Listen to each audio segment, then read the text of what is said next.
football's all about. His loyalty is fantastic. He's a perfect role model on and off the footy field. I've not heard a bad word about him, and if I did, they'd be lying. I arrived here when I was 16, and I walk away from the place at mid-30s and have the opportunity of actually going into life very well prepared, and I have the club to actually thank for that. Hopefully in return I've given them something back. Chris Grant runs out today and rewrites Bulldog history. What EJ and Dougie would give to be right by his side.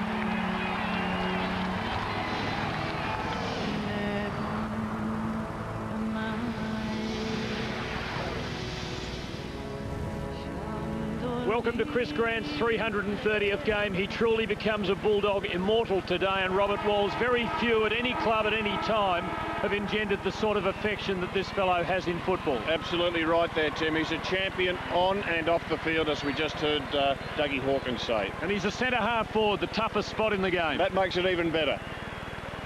What's made him so good, do you think, as a footballer? I think he's just such an honest player. He always works for the front position. I've never seen him do a dirty thing in his 17 years. He's a footballer's footballer, plays the hard positions, always puts himself in front and plays for his team. He's a one-club player. Andrew Maher is with the former record holder, Dougie Hawkins. Thanks very much, Tim. An amazing atmosphere down here, and a man who knows exactly what Chris Grant's going through right now is Douglas Hawkins, and it's an amazing day in the club's history. What will Chris Grant be going through right now? Well, Andy, I hope he's just relaxed now. I mean, it's been a big lead up for him, like it was for me with EJ Witten, and I'm pretty sure he's a very professional bloke, as we know. He'll be pretty relaxed now, and I think at the end of the day, Andy, you've got to win the game, keep their finals hopes alive, win the game, and make sure they carry Grant off as a winner. How do you feel today?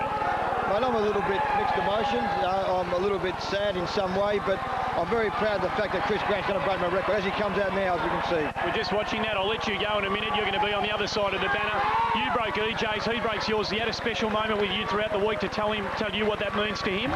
He loved EJ like he loves me, and I love him very dearly, mate. Very emotional time here, Andy. Mate, go and enjoy the moment. Relive a bit of history, make a bit of your own. Doug Hawkins about to repeat the history of all those years ago when EJ passed the ball to Dougie. Dougie about to do that with Chris Grant as he bursts through the banner with his children there, as you can see. There is an amazing atmosphere down here at the MCG. Tim Lane's enjoying it with Robert Walls. Back to you, Tim. Not half as much as little Isabella and Sasha, who might be wondering what all the excitement is about. Well, they'll come to understand as the years roll by.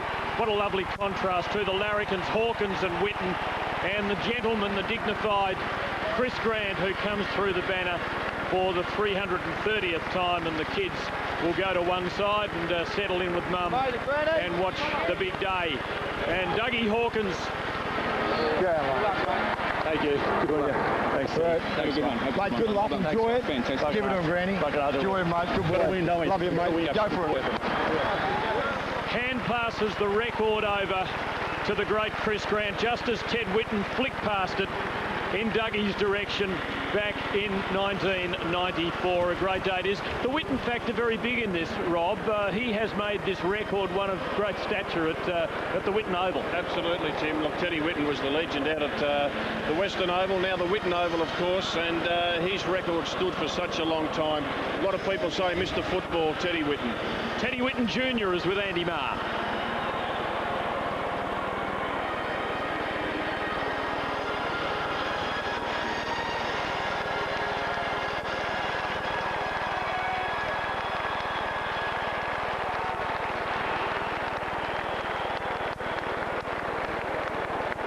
Don't games always work for the team, Rob?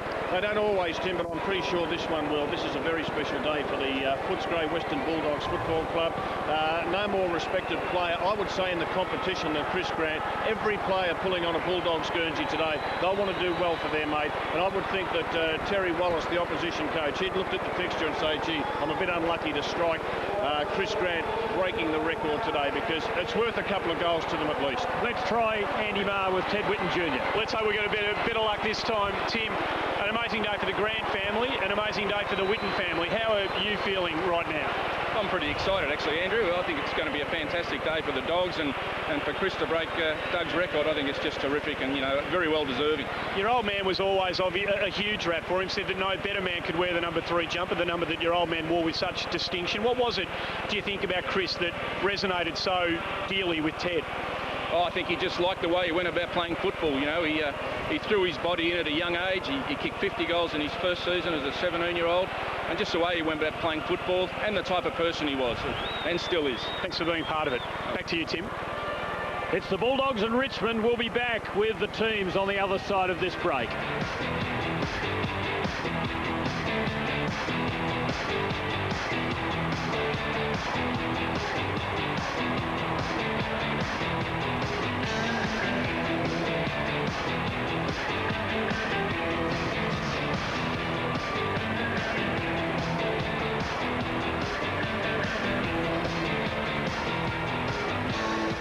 This year, it's all about rock! Premiering 7:30 Sunday. Let the idol auditions begin. Over 2 massive nights in the biggest search yet, we found unbelievable talent. And it won't take long. And they're simply unbelievable. 7:30 Sunday, you'll find out how Idol has changed. The music, the moments. Is that yes? Yes! Idol begins 7:30 Sunday and Monday on 10. Love your footy? Buy any quarter-time or full-time meal at Red Rooster right now. And you could win one of 2 packages for 4 to the 2006 Toyota AFL Grand Final. Food for the footy? It's got to be Red. Like your football? Buy any fountain sauce and you could win the ultimate family footy experience. Includes VIP tickets to the NRL or AFL Grand Final, flights, accommodation, an autographed jersey and heaps more. So hurry, enter now and you could win. Don't worry, I'll refer you to a glazier. And you're in East Melbourne, just across from the G. Must be fantastic. No one's there for Victorians like the RACV. Take out home and comprehensive car insurance and you can get 10% off both. Call 13 19 55.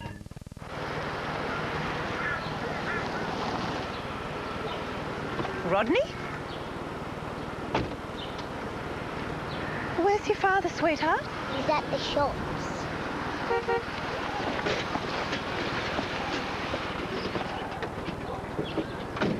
Check this out. With over 10,000 great value ideas for your car, garage and shed, you just can't get enough of Super Cheap Auto. When you put it all together, the feature-packed Mitsubishi 380 gives you more. Australian Motoring Clubs voted it the best large car for 2005, with the lowest running costs of any Australian-built car in its class. Independent tests rated it the safest Australian-built car ever. Plus, be reassured by the Mitsubishi Diamond Advantage, featuring 5 years roadside assist and Australia's best new car warranty, all from just $27,990. Get more at your Mitsubishi dealer today. Welcome to the etiquette of fare evasion. The fare evader can compensate the paying passenger by helping them at home. But if that doesn't appeal to you, you could pay your way, buy a ticket. Metlink. AFL is back on 10 in 2006. Harvey Norman brings the stadium to your home. Get front row seats for today's big game on 10 with this incredible widescreen experience. Get yourself into the thrilling live atmosphere of Panasonic's widescreen plasma TVs and home theatre systems. Grab a winning deal today from Harvey Norman. AFL on 10. Seriously. Stafford was still lifting, and then at 50 loads it up. That's a wonderful kick. It's a wonderful kick at the goal. Here's an opportunity now for Stafford. He's in slow motion, but he's running it around, and he's going to kick a ripper. What a goal by Stafford! It's a tall timber there. Stafford! Stafford quickly plays on. Round the right foot, swings around and kicks that second back.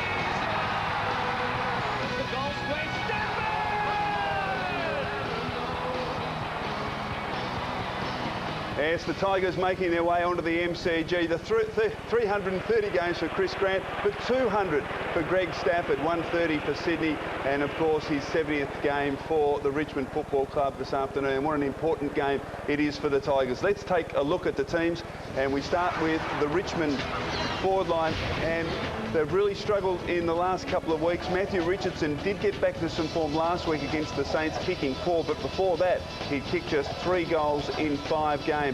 At centre-half forward, big job this afternoon for Jay Schultz. He's kicked over the past 5 weeks 10 goals. I'm sure he'll be looking forward to kicking more goals. And of course, Kane Pettifer, the leading goal scorer this season for the Tigers with 24, but hasn't kicked a goal in the last 2 weeks.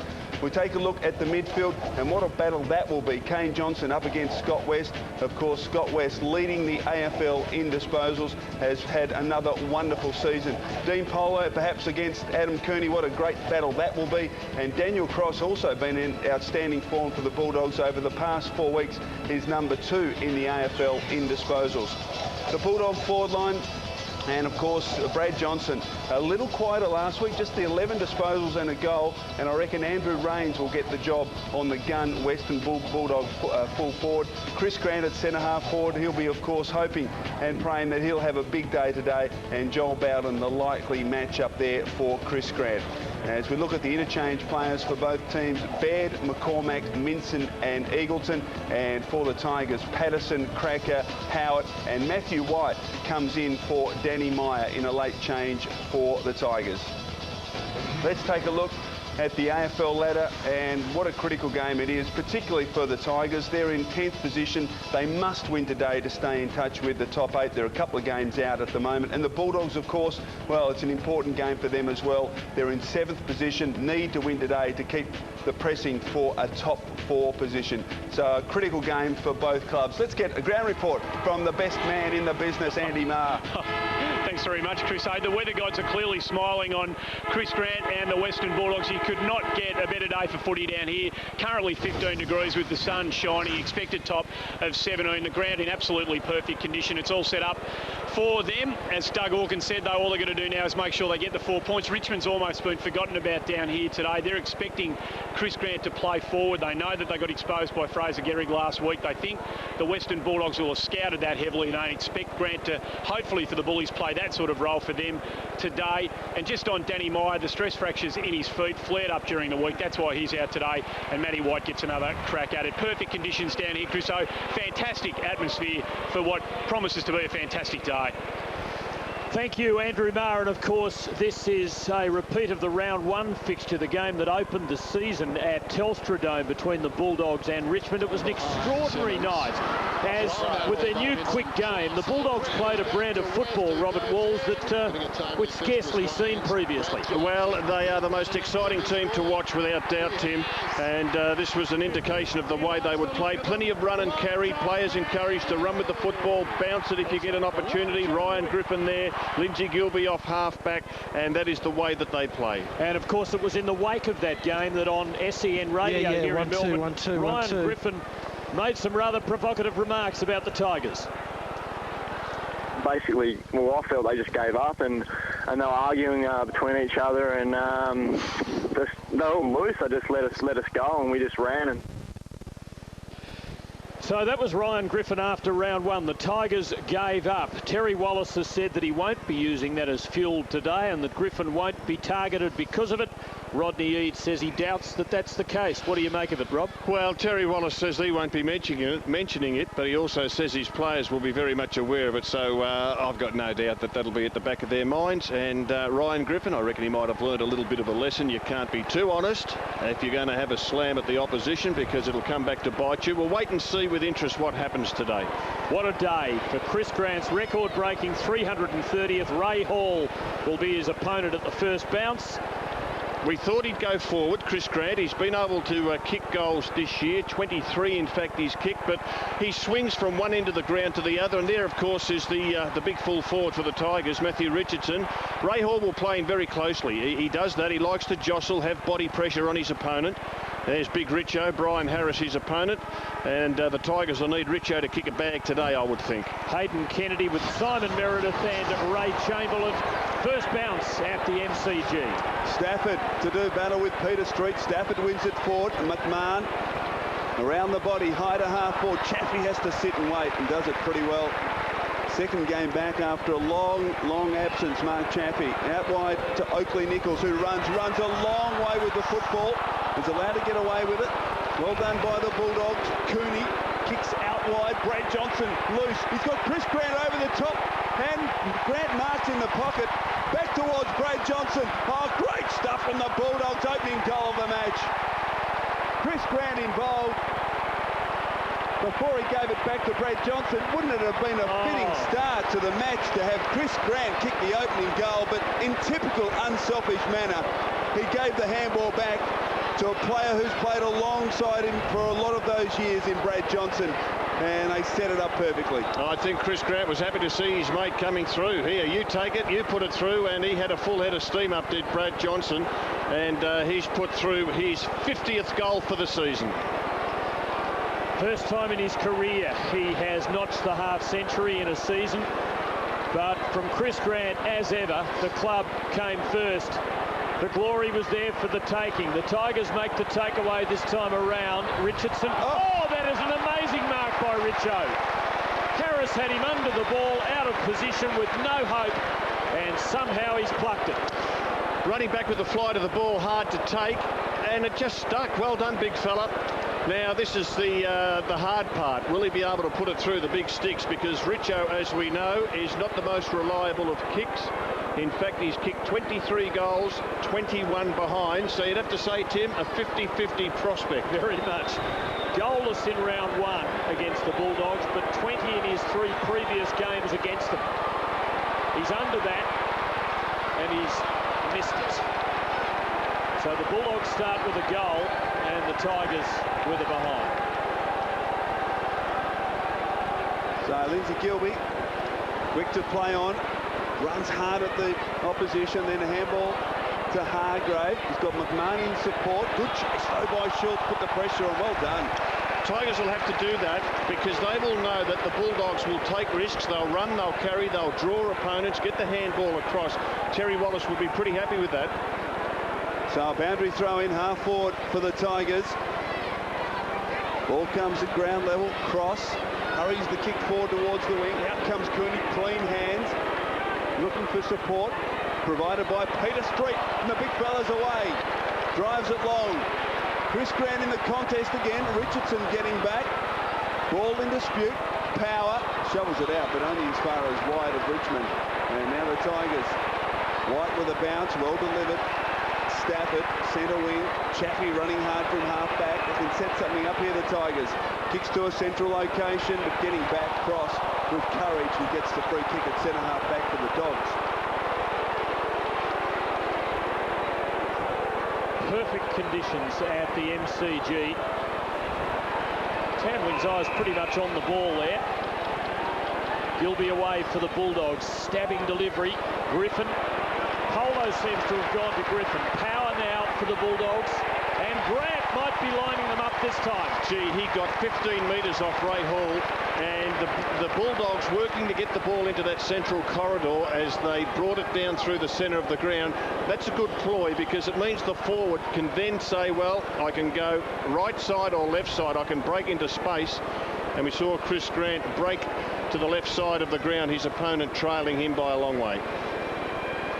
For an absolute dream start, an assist for the Dogs' first goal, and now for one of his own, and he's done it, and he sends the Bulldog faithful into raptures. Get up, move, get up, move, get up, move, get up, move, get up, move, get up, move, get up, move, get up, move.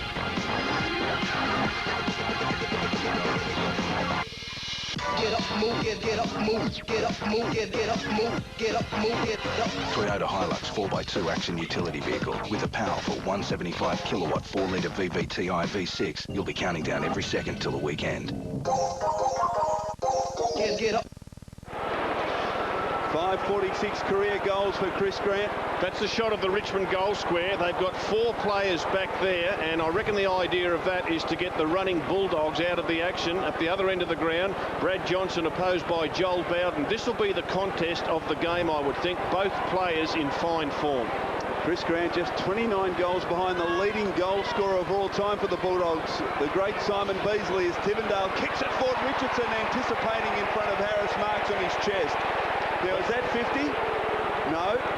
Supporters want it, but well done by Terry Wallace. He just kept Richo out from that goal square and had 4 or 5 of his teammates deep in that square. These are the goals Richo would love to kick. Kicks it to the goal square.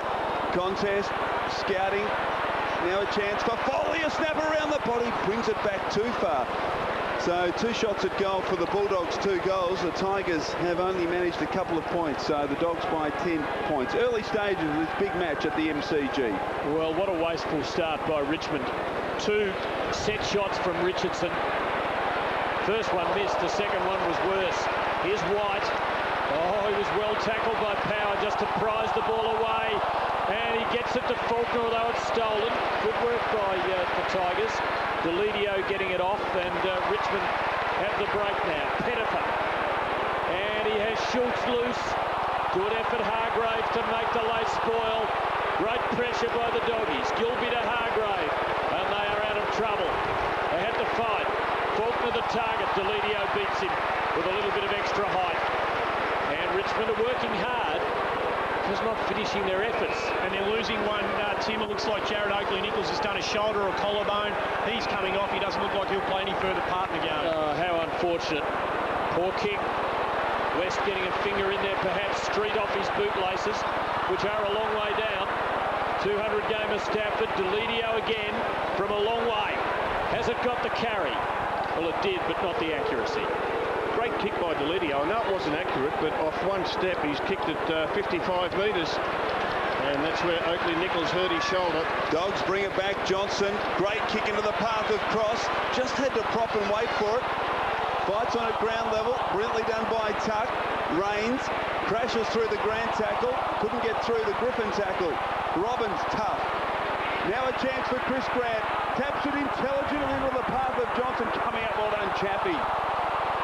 Only knocks it only as far as Cooney. He's wrapped up by 3 Richmond defenders. Gets a free kick. Umpire Chamberlain adjudicating that the tackle, the initial one, I think, was too high.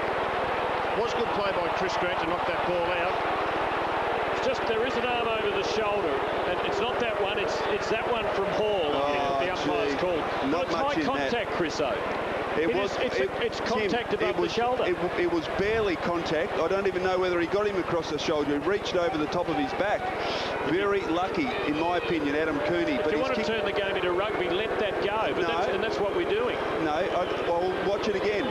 Cooney from 40 metres. Drop punt is another one. Yes, for the Bulldogs. They've got 3. So a dream start in this record-breaking game for Chris Grant. The Bulldogs off to a flyer. And let's have a look at it. Now, there's the initial tackle. Not much there. Now watch Hall reach over the top. Over the head. He's touching his head. Yeah, well, we see a lot of those that go unnoticed. We do. We see too many. Well, I don't disagree with that, but let's hope the umpires are consistent. And if they're going to pay that one, which is very 50-50 in my opinion, let's hope they pay them all day. Yeah, couldn't agree more. Worrying start for the Tigers. They've had as much of the ball, but the Bulldogs have had the spit and polish at the pointy end. Street beating Stafford. Power been very good. West working it away, and so it's the Bulldogs attacking again. Johnson to West. He'll have to do it from a long way. Has it got enough? Not quite. Free kick. Coming back, and I think Scotty West might have been perhaps a push in the back after he kicked it. This will stretch Scotty West. May not kick the distance here, so Tigers need to be on their toes because a short pass is a real possibility. And there it is. Rowan Smith, the specialist, but he was just a bit too far from goal as he put boot on ball. Griffin, Robbins supporting him inside. Tough for the Bulldogs from there, and White works it off. Tuck. Not a lot of carry. Smith in the way. Parked himself in the right spot after the shot at goal. Short kick is okay. Cameron Faulkner. 50 from goal, right on the edge of his kicking range, you'd suggest. Wobbles it towards full forward. Chance here for the Bulldogs. Soccer out of the mid-air by Robbins, is it? Just missed. Spectacular stuff. Bulldogs playing Ryan Griffin as a permanent inside 50 forward. That's an interesting move because he spent most of this year playing across half-back and wing. Tigers huddling, now they break. Break everywhere, and Foley can't see a target he likes. So a stuttering movement out of the goal square, but good confidence there. And he's done it well. To Chaffee. He goes for Richardson, who's come a long way from goal, and the numbers right against him. West. Cross now. And the Bulldogs settling into stride very well in this game. Now that's a little dangerous, just about a dead heat, but Gilby, unflinching, beautifully done. Smith can have another go. The range comfortable this time, and the shot is deadly. G'day, welcome to the Fine Form Awards. The nominees are Jono, for not drinking and driving. Hey, home delivery for Jono? Yeah? It's rock and roll. Rory, for avoiding aggro. Bunny draft. Out of the way. Better make that too. Thanks. And Brett, for not hitting on his mate's ex. And the winner is... Rodney would be wrapped with the start. 3 of the 4 goals for the Bulldogs coming from their veterans, Johnson, Grant and Smith. Street decisively. Boyd knocked it to his own advantage, but only to a nest of Richmond players. They share it around. Chaffee got it from Patterson. And now Howard, the first gamer. Tivendale. Then they set something up. They desperately need a goal. Up towards, well done, mark taken by Patrick Bowden. And there's a bit of a mismatch in the Western Bulldog defence. Initially in this quarter, Bowden, Patrick was manned up by Farron Ray, and now you can see opposed to Lindsay Gilby has a distinct height advantage over his former teammate, Lindsay Gilby. So Patrick Bowden from 45 metres, 8-3 from set shots this year. He takes this one to the left. So another behind to the Tigers. Well, each team 7 times they've crossed that 50-metre arc, but each time the Bulldogs do it, they really threaten. They look dangerous, just so good with their kicking skills. A couple of Richo's set shots, he just got up and under them. Yeah, the starkness of the contrast is written all over the scoreboard. 4-1 to 4 behinds. Morris to Cross under pressure, well tied up there by Foley, who's been busy. And that's a good attacking hand pass. Deledio to Pettifer. Now Richardson, but it missed him. Didn't miss him by much. Harris, coolly done. Gilby, Cooney. And it's with Gilby again. And the Bulldogs have it under control. Playing confident football. They've never wavered this year in the face of considerable adversity. Morris. And that's a little bit shaky from Cooney. Now Schultz to make them pay, and Richardson, oh, Stafford's a chance. Just lost it in the sun, still a chance. Richo wants the hand pass. Pettifer there as well. Pettifer, they've got him. Well done, the defence just closed the door. Hargrave to Harris to McMahon. Great stuff from the Dogs. McMahon kicks back towards Boyd, handball to Ray. This play-on style that they play is just so exciting as Ray kicks towards half-forward. This time didn't hit the target. And Joel Bowden has marked at half-back. Chips it out wide. Deledio. And he's got a loose player on the wing. It's Howard. So the Tigers a lot more measured and methodical in their build-up. Kick towards half-forward's okay. Dean Polo. The moves does a very good young player this season, Polo. What a debut it was back in round 6. He kicks inside attacking 50 at the uncontested Patrick Bowden. And surely this will be the first goal for the Tigers. He's just 30 metres from goal on no angle. And Lindsay Gilbey, his opponent, and you called it, Tim. He's a bit too tall for Lindsay at the moment, and Gilbey made the mistake of thinking that other defenders would get there to put a fist on the footy. He's got to go with his opponent himself. So Patrick Bowden, who spent a lot of this season in defence, but needs to kick goals this afternoon for the Tigers, and he's missed again, this time to the right. The easiest of their opportunities perhaps this afternoon. Well, that's 4 set shots that they've blown, and against this Western Bulldogs team, that's going to hurt you. Have a look at them spread from the kicking. 5 scoring shots each, margin 20 points. Morris to West, and now Gilbey. Griffin attacked it, and it bounced kindly, and Hargrave is on the burst, and they can kick another one here as he delivers it. Nice and flat, and it looked pretty good, but it just curled away. Gee, does it come back into play quickly. Joel Bowden onto it in a flash. Tigers bring it out. Mark taken by Deledio. He's got Schultz free on the wing. He's got a player over the top. Tutt wasn't a great kick, and Eagleton made a contest of it. In fact, earned the free kick. Eagleton's had a great season, Chriso. Interestingly, they started him on the interchange bench in this game. Kicks across the ground. Cross. He's got the loose player in the back pocket. Morris completes the switch for the Dogs. Griffin, who ran hard to get on the end of that. He's got a loose player on the wing. It was intended for Johnson, but well done, Patterson. Read it nicely. Off to Bowden. And Joel Bowden pokes it in short. The mark's taken by Tivendale. So Tigers still trying to work a way through. Off towards Patrick Bowden. Short kick towards Cracker. Missed the target. Allows Harris in, who barges through. Numbers with the Dogs. Morris shares it with Brad Johnson.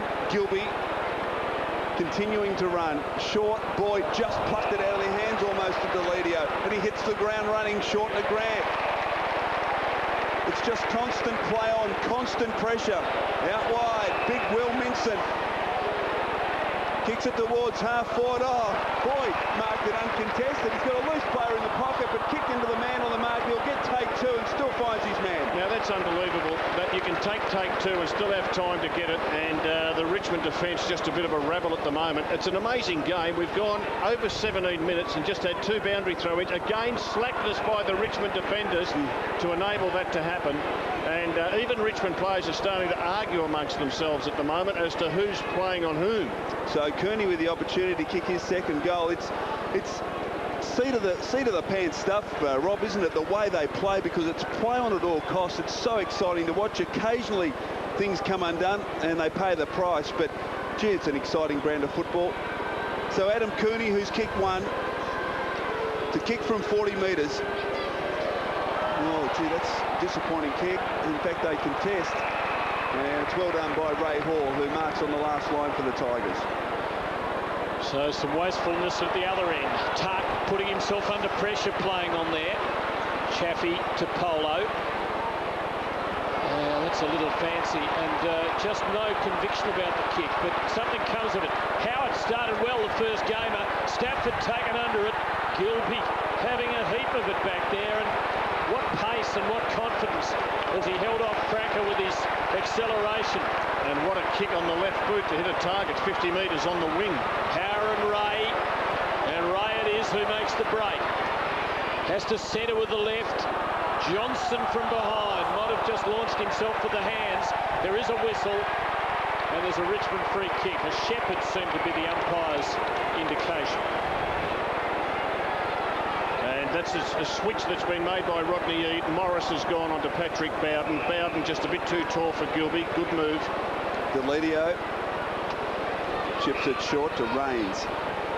So Andrew Rains has got it right half back for the Tigers.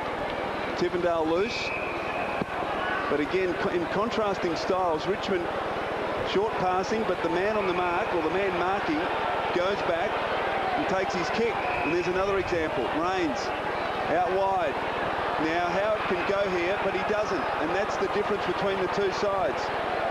Short to Richardson. Stop-start stuff here from Richmond.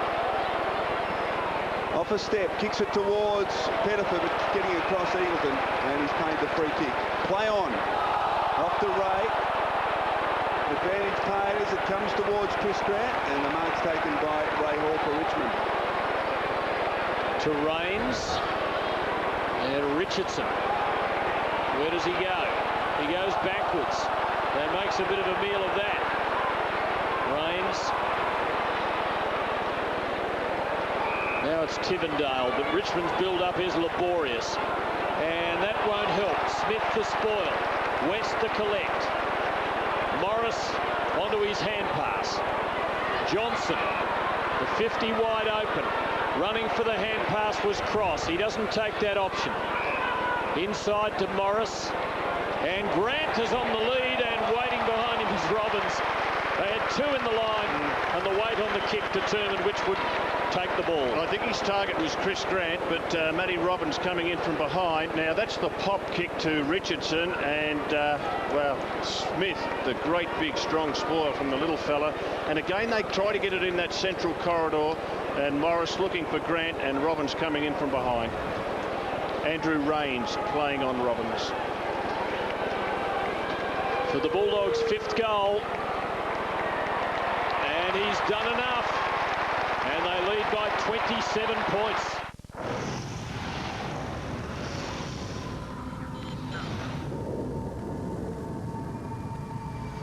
With new Camry, Toyota is looking at the world in a completely new way.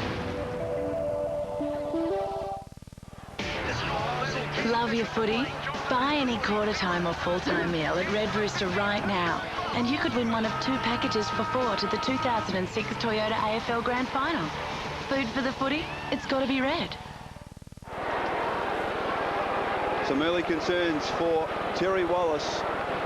Wonderful start in this record-breaking game for Chris Grant. Dogs, 5 goals. The Tigers had some opportunities, but haven't yet registered a score, a goal. Well done by Minson. Boyd, West. Oh, gee, here they go again. Faulkner tried to take on Tuck, shouldn't have. He's penalised, and rightly so. Great stuff that from Shane Tuck. It leads the Tigers this year in hardball gets. I'm sure that's not a surprise to anyone. Joel Bowden. Props. Around Brad Johnson, then eventually gives the handball to Chappie, who's got it. Centre wing, kick towards the lead there of Pettifer. Fist coming from Ray. Tivendale, 55 from goal, sets it up. Goal square, contest, Patrick Bowden, Richardson. The Dogs are desperate in defence. And what's the umpire going to do? He lets it go, but then eventually calls for it. So a bounce. Richmond supporters behind the goals, absolutely filthy with the umpires. Have a look at that. Cop that. That's a little frightening. Glad we're here. Chance for the Tigers. Stafford tries to get it down to Tuck. Patrick Bowden. Handballs wildly. Johnson, Schultz from 30. Brilliantly smothered by Morris. Play on. Oh! Put the forearm up and collected. Scott Ware's free kick to the Dogs. And that's a high tackle, Tim. That is a high tackle. Are you happy with that, Tim? I'm with you both on that. Oh, gee. Seen that a lot. So West from the back pocket, searching kick. Harris with the sit here. Got pushed out by Richardson. Joel Bowden. Patterson. Again, the kick run down, this time by Minson. Big Will sockers towards half-board. Great stuff. Grant clean with his hands. All the handball was too slick for McMahon. Socket forward, and the Tigers a chance to clear. Joel Bowden it is. Takes it wide for Hyde. Eagleton the only one in pursuit. Just works at corralling him. But Hyde with time and space for Polo. Johnson. Quiet start. Tivendale just couldn't give it the lot there. He did well. And Patrick Bowden will line them up again. And it ended up Gilby playing on Bowden. Dale Morris was his opponent, just got a little bit lost there. This is a nice pulled kick in the end by Tivendale. He doesn't blaze away. He puts it to the advantage of his teammate. And boy, do they need a goal. This is about their 6th set shot for the quarter. They've yet to register a goal. Former Bulldog. Joined his brother at Richmond this year. And they need him to kick one after a couple of misses. And he's missed a 3rd time. Oh dear, they are in the horrors. less than a minute now to try and kick their first goal of the match. This has been an agonising start for Richmond fans. They trail by 26 points. As you can see, got the huddle. Now they're breaking.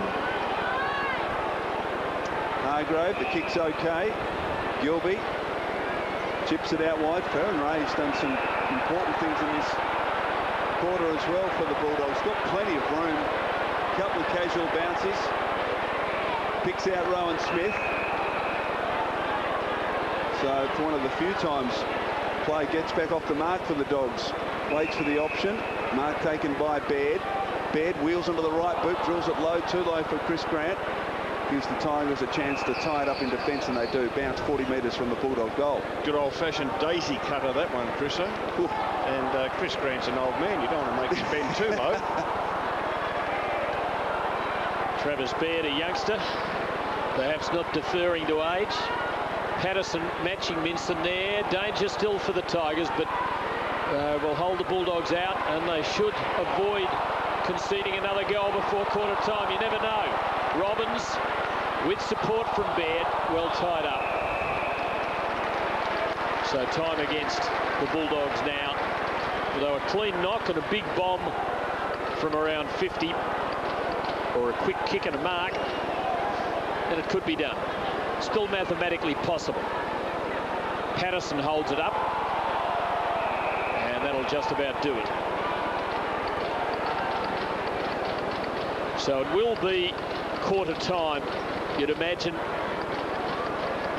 with the Bulldogs holding a 26-point lead. 7 scoring shots to 6, and Richmond missed 6 out of 6. Yes, they wasted opportunities. Bulldogs coming out, and quick play on football. Chris Grant featuring in the first goal with a handball to his mate Brad Johnson, who put it through, and then we saw Grant take a mark at centre-half board and put his first major through. But this Bulldogs team, they haven't won a game here at the MCG this year. This may well be the first one. They lead by 26 points at the first change. You're watching it on Network 10, and coming up after the footy, before the game. Take me downtown, it's where I wanna go. Everyone I know is going to my show. Cold, I'm so cold. Hang on a sec, lady.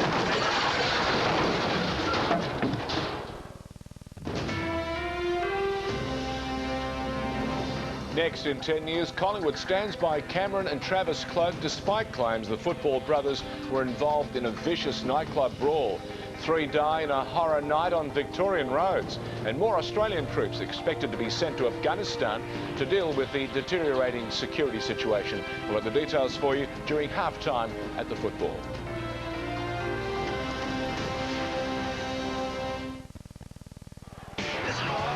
Love your footy? Buy any quarter-time or full-time meal at Red Rooster right now, and you could win one of 2 packages for 4 to the 2006 Toyota AFL Grand Final. Food for the footy? It's got to be red. Most would agree. Bigger returns from your investment portfolio require higher risk. To illustrate, if this was your investment, you'd expect to take a risk relative to your eventual return. However, using its investment banking expertise, Macquarie has created a range of innovative new investment products that, for the same level of risk, can deliver a bigger return. Talk to your financial advisor or ask Macquarie how to get bigger returns from your portfolio without added risk. Macquarie, forward thinking. Ultimate's end-of-season massacre is on now. Prices have been chainsawed on Australia's #1 brand of wood heaters and gas log fires. All floor stock must be sold at never-to-be-repeated prices. Ultimate, leading the world in heating technology. Hey, hello, Thorsten. The Natural Confectionery Company jellies. Do you know what's in these? No artificial colours, no artificial flavours. Don't chop the dinosaur, Daddy! The Natural Confectionery Company now has fruit chews with no artificial colours and no artificial flavours. And they're soft, just like the Natural Confectionery Company jellies.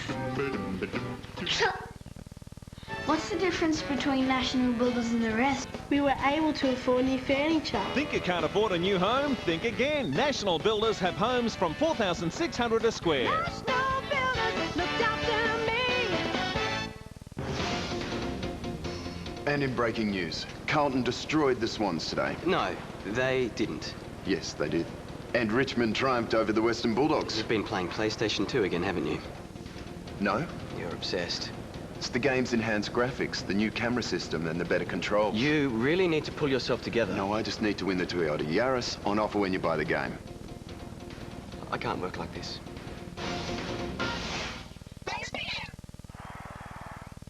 Don't worry, I'll refer you to a glazier. And you're in East Melbourne, just across from the G. Must be fantastic. No one's there for Victorians like the Rd18. Take out home and comprehensive car insurance and you can get 10% off both. Call 13 19 55. Who breaks his club record playing his 330th game, and it was the left-hander. Dougie always expert on both sides of the body, and Ted Whitten Jr. was there as well as Chris Grant, wearing the famous Bulldog number 3, came onto the field on his big day, and the Bulldogs have made a flying start. Grant it was who set up the first goal for Brad Johnson, kicked the second himself, and against an inaccurate Richmond, it's a 26-point margin at quarter time. And Tim, we saw there Lindsay Gilbey with 11 disposals out of that defensive 50, and each of those 11 hitting the target. There's Richo having a set shot inside 50, barely makes the distance and misses. And there's another wasted opportunity. And there's Bowden Patrick having a shot. He kicked 3 behinds for the quarter. And they had their opportunities to be a lot closer than they are on the board. And I reckon Terry Wallace would be pretty disappointed with that start. But they've got an opportunity in this second quarter. Chris Grant again going down to the goal square. Ray Hall, his opponent. It was the Tigers' first goalless quarter of the season, and really an unmitigated disaster. 6 scoring shots to 7. They could have been in this game. As it is, they've gone a long way towards playing themselves out of it. Street wins down to Faulkner, and the Bulldogs make the takeaway. It was a good spoil by Chaffey. He's an old pro. Baird leading White to it, but overrunning it. Deledio is class. Bowden, Joel Bowden. Stafford playing his 200th. Tambling as the Tigers take it away out of their back half. Rains pumping it wide. Pettifer with Richardson. Richo went it alone, and it came unstuck. Harris to McMahon. So McMahon in space on centre wing. Couple of casual bounces. Chris Grant moves for him now, but he ignores that. Kicks deeper, longer towards Cooney, who marks in the pocket. Sensational kick by McMahon. He had to run and carry a couple of bounces, and then he waited till the opportunity came. He had 3 or 4 Bulldogs leading. Cooney's was the lead, heading back towards the goals. And have a look at this, just terrific balance and a thumping, long, accurate left boot. Cooney runs around on the mark and kicks another one.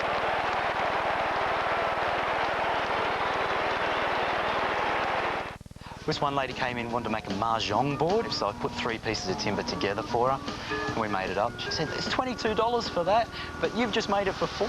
Hamaco set of 4 glazed pots, only $10. Smart outdoor bistro blind, $88. Misty sink mixer, $36.60. Redline 48cm plastic toolbox with tray, just $9.48. If you happen to find a cheaper price on a stocked item, we'll beat it by 10%. So she liked that. Bunnings Warehouse! Lowest prices are just the beginning.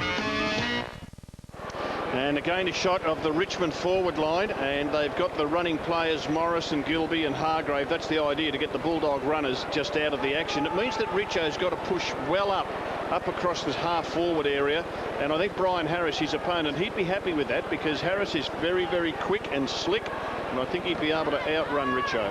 Is history repeating? It was the Bulldogs by 115 points in round 1. They're on schedule right now to do something like that again. White, Foley and Chaffey hold the Bulldogs up this time. Maybe not for long. Richo beaten by the bounce. Eagleton to McMahon to Street.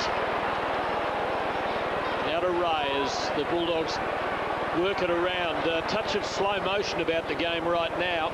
Richmond's opposition is a little thin. Harris to Street. Got him stretching. Stafford and Street. The Giants at work. Joel Bowden to Foley. Deledio, who's been clearly Richmond's best. And Stafford. 200 gamer, indicating this might be his last season. Well, it might have come off Pettifer's boot on the full. Nothing. nothing going Richmond's way. So a free kick to the Bulldogs. Cross. Kicks it to Street, who just lingered at half-forward. Handball over the top to Boyd. Boyd long to the top of the goal square. Robbins going back in front of him. Wood and Rains. Good coverage, good pressure. Takes it over. Boundary throwing deep in the Bulldog pocket. And just on Delidio, fellas, as well as he's going, he spent that first quarter-time huddle in the Richmond rooms getting some treatment for a right shoulder. So Hall takes it out. Oh, gee.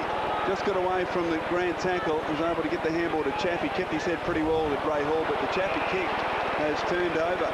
Faulkner kicks it towards half-forward. Cooney and also Street there. Street delayed the handball, then missed the target. Cooney got a bit of work to do here, but eludes the Tippendale tackle and pokes it out wide. Johnson runs to 45. Wants a goal here, Brad Johnson. Didn't deliver, as well played.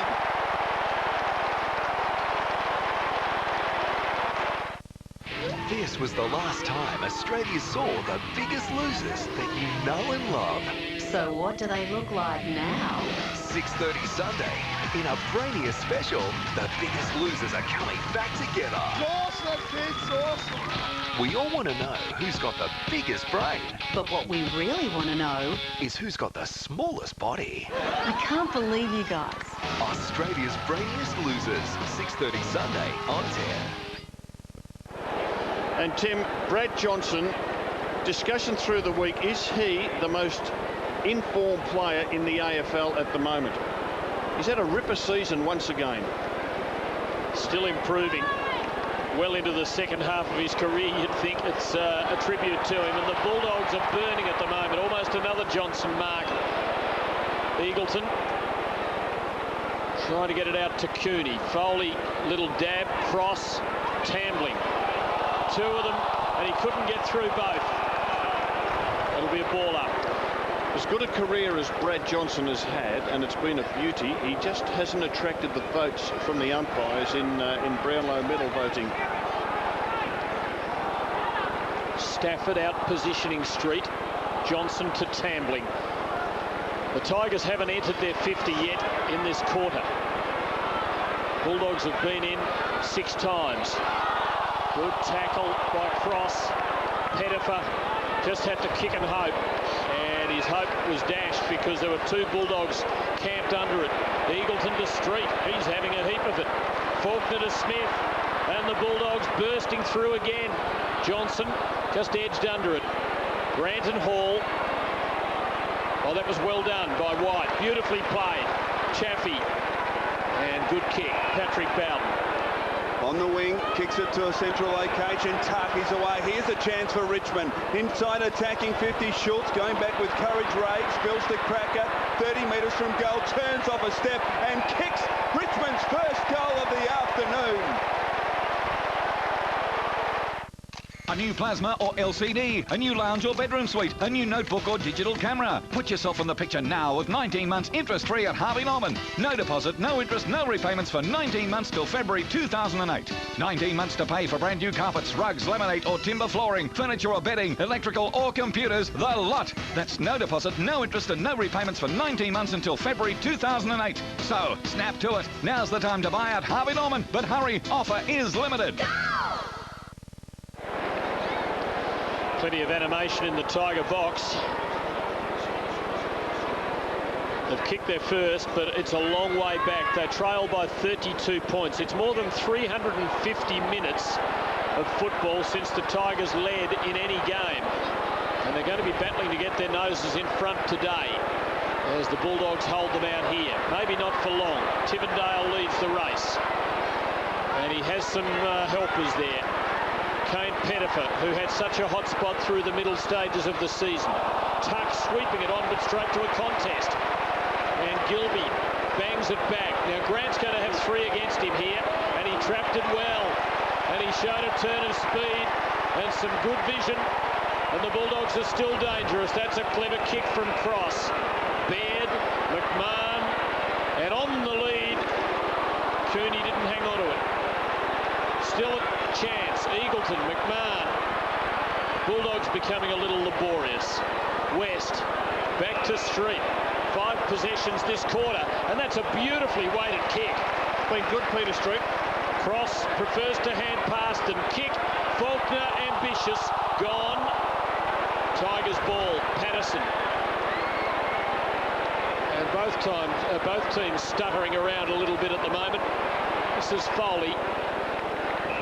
And he finds Patrick Bowden. Bowden kicks to Tuck.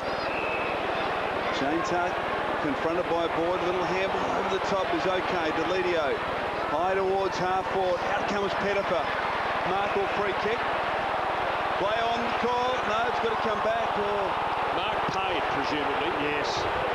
So Pettifer right on the edge of his kicking range, just outside 50. Searching for an option, calling for something to come to him, and then eventually kicks and finds Cracker.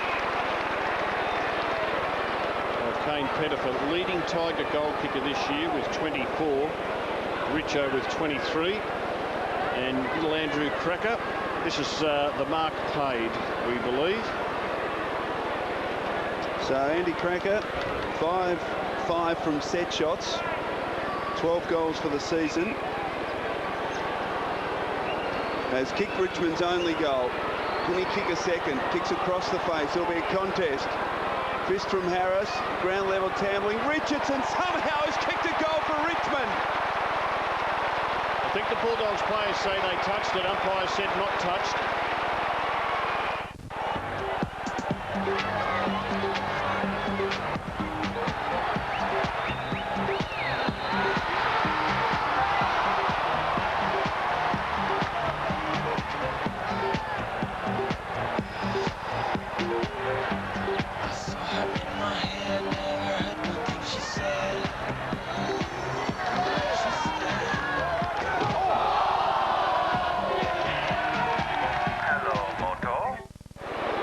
Richmond kicking 2 quick goals. Richardson crumbing this. Now Lindsay Gilbey claims he got his right hand to the ball. Watch him there. The glove hand. But the umpire saying he didn't see it. And so the all clear given for the goal. Scotty West coming in for the centre bounce has been out for the last 3, and Faulkner has stepped out for the Dogs. Minson and Patterson rucking. Cleverly done by Morris, rather Boyd. Cooney now. Oh, beautifully through the traffic. And the delivery's not bad either. Hall making the spoil. Did it well. Did it very well. Joel Bowden to Johnson. Tigers revived by those 2 goals. Just a bit more verve about them now. Joel Bowden for Richardson. Support for Morris from Sam Power. Cross. And has a good option inside. Johnson and West, a couple of the old hands. Combines with Minson. Now Gilbey. Gilbey away. Long towards full forward at the back. McMahon! Has he paid the mark? No. Play on's the call, and the Tigers are able to work it out. Bowden. Tuck. Johnson. Low kick towards half forward is a good one. Mark taken by Pettifer. Just sends the Tigers getting on top in general play. Kicks it to Schultz. Well done, Harris. Perfected the spoil. Boyd keeps his hands clear, although the Cracker tackle is a beauty and it's been rewarded. Yeah, good tackling by the little fella. So the free kick, as you can see, it's only 35 metres from goal, but the angle is acute as he makes his way, Andy Cracker, back to the fence. Dale Morris has gone on to Richardson. In front of the MCC members. Kicks back and across to his captain, Johnson. Very crowded forward 50. Oh, the Johnson kick was poor. Turnover. Eagleton. Out in front of Chris Grant. He's got 15 metres on Ray Hall. Just to assess his options. Forced to wait just for an option. And just chips it inside to West. So Scotty West. Kane Johnson playing on him this afternoon. Off to Griffin. Brad Johnson up. Bowden somehow took it off his hands. Well done. Clever kick to Kane Johnson, and Richmond can build again. Margin 26. Tuck just couldn't get full leverage onto the kick. Well done, Richo. The right idea. Just didn't quite pull it off. Tambling still able to make something of it. Put Polo under the pump. Faulkner. West. And he he has a man loose. It's Big Will, and he has a man loose in Cross, but he was going to do a Gabbo here and go all the way. No, he drew the tackler, did it beautifully. Cross has to kick for once, and he's a little rusty. Did it Gabbo? You know when Gabbo did that long run, bounce, ball got away, he finally kicked it. It's about 30 metres. You know what he thought? I hope I'm going the right way. And for those of you too young to know about Gabbo, it was the 64 grand final and it put Collingwood in front with about 5 or 6 minutes to go, but they gave up the lead a couple of minutes later and the Demons won the flag by 4 points. Bowden to himself, then over the top, tuck. And he kicks it short with precision to Dean Polo, who's got it at half-back, intent on playing on, and kicks out wide. And Chappie needed to commit himself there, and he did. Overlap provided by Kane Johnson. They're looking better. Richmond kick towards, full forward. At the 4, Big Will Minson, can he gather? He's got no support. He was pushed in the back. He'll be penalised here.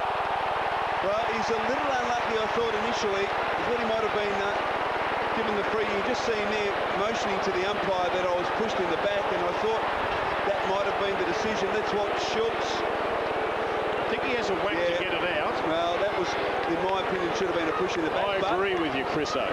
But Schultz... I mean, if the weight of a player lands on your back, that's a push in the back, surely. Yes. So, a bit unlucky there, the big man, but Schultz an opportunity. Tigers have been good the last 6 minutes. They're starting to get a bit of quick play on and flow going. So, Schultz from 50. What can he muster? He can muster a kick that's out to the right, and a contest. Is it still in play? No, it's through for a behind. That's interesting because Eagleton was bringing the ball straight back in, whether it was play on or whether it was a behind. So what's the point of distinction that causes the umpire to hold it up, I wonder? Anyway, hold it up he does, and the Bulldogs come away with the ball. And Lindsay Gilbey bangs it long. The Bulldogs just losing their way forward at the moment. This is the first game of Cameron Howard. Dean Polo, who in his first game here in mid-season was best of field. Back to Howard, good kick. And Kane Pettifer doesn't mind having a go at them from out at that sort of range. They need to do it from outside 50. He's got Stafford back there and Richo, 2 tall options. Bulldog player down in the heart of the 50. Not sure how that happened. Harris is down. Tigers have managed to turn it over, and Minson takes it through. Jay Schultz brings him down thereafter. Brian Harris in some bother. Let's have a look. That might receive some scrutiny in the coming days. Jay Schultz making some sort of contact that didn't do Brian Harris too much good. So Boyd now runs from the defence and chips it short. Mark taken by Morris. Bulldogs work it around the southern wing. Wade running hard. Gets an accommodating bounce and is away. Tries to sprint away from Howard. Oh, well done, Howard. Applied some pressure and the kick as a consequence affected, and Ray Hall has paid the mark. Perhaps Griffin should have tried to punch there instead of trying to mark. From behind, you're right. I think Rodney Eade would be unhappy with that. Across the ground, mark taken by Chaffee. Richo well out of the 50, screaming for the ball out on the wing. I just think Richo's far more dangerous back inside the 50. Patrick Bowden to Polo, who kicks towards half-forward. Pettifer again, getting a bit of it in the second quarter. Need to kick some goals here to get reward for their effort, the Tigers. Long to the goal square, ball to the back. Free kick. Free kick. Richmond. Stafford, I think. 200 gamer, and let's see what happened in the contest. Ball cleared the big pack. Umpires found a free. So they've dominated general play for the last 7 or 8, 9 minutes. The Tigers need a goal, and Stafford kicks one. We're for the ruck, the rover, the full forward, and the fullback. At Pedigree, we're for footy. And together with NAB AFL Auskick, you could be the Pedigree Natural Footy Star. You'll have the chance to attend the 2006 Toyota AFL Grand Final, play on the MCG at halftime, and much more. Visit aflozkick.com.au to see how you could win. And some unease now in the Bulldogs coaching box. They've watched Richmond kick the last 3 goals. And they're back within 19 points. Game coming alive at the MCG. Cross takes the Bulldogs forward. Joel Bowden in the way. White on the break. And he has a man running for him. It's Polo. He's got him. And Richmond are a chance again. The leads come from all angles, and Tuck is a good one. And he's a good kick. Joel Bowden back in that defensive 50, got the quick handball out as he was dragged to ground to set up this play. Joel Bowden and Brad Johnson having a wonderful contest against each other. It was 7 goals to none. Shane Tuck, a chance from there. Distance no problem, but the accuracy lets him down. And the difference is 18 points, but Richmond with hope rising in their hearts. Gilby, Harris, who looks to have fully recovered after being in a bit of trouble a few moments ago. Hargrave back to Harris. They're fiddling now. Not much flow to their game as Hargrave hurries the kick only as far as Richardson. At half forward, delivers perfectly to Hyde on attacking 50. Chris Hyde with the left boot, long to the goal square. Schultz in good position. Harris was able to get a fist in there. Gilby follows it up. And it is a rush behind to the Tigers. Margin back to 17 points. It was 38 points in the early stages of this quarter. Richmond forwards have been terrific at putting pressure on the Bulldog defence. They haven't been able to run clear and set up as they did in the first term. And as legendary Richmond coach Tommy Hafey might say of the Bulldogs right now, too much finessing. Grant delivering, and this is power. And he has space to move. Goes for Smith, Chaffee, good spoil. McCormack, Robbins, they've got him well and truly. McCormack, that's holding the ball against Robbins. Ball came out, can't see why they don't let it go, but there is this obsession with playing holding the ball. Rains gives it to Hall. So Richmond with a sniff of it now. If they kick the next, they're right in the hunt.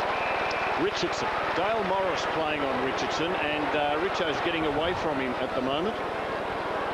He's standing him up a lot of height. I think he is there so that Richo, or that he can go with Richo, but Richardson doing pretty well. This is Hyde.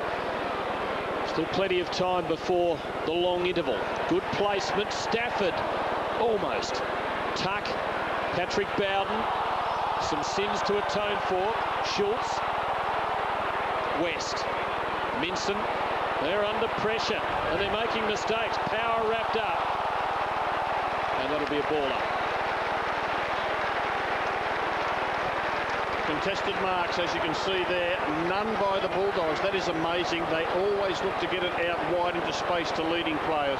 Comes to power, big pack of players around it. Griffin tries to crash his way through. He's held up, and umpire Chamberlain calls for it again. Young Tigers have been terrific in this quarter. The pressure on the Bulldogs has really got the game back on an even keel. 3 goals, 10 Richmond. They've had their opportunities. Stafford and Minson, both ruckmen lose it. Schultz, oh gee. Couple of arms just flaying around the head there, Tim. Umpire Chamberlain this time elects not to pay a free kick.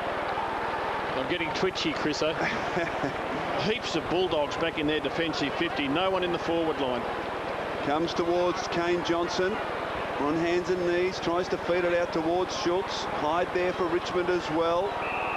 And umpire Chamberlain trying to clear this big pack of players.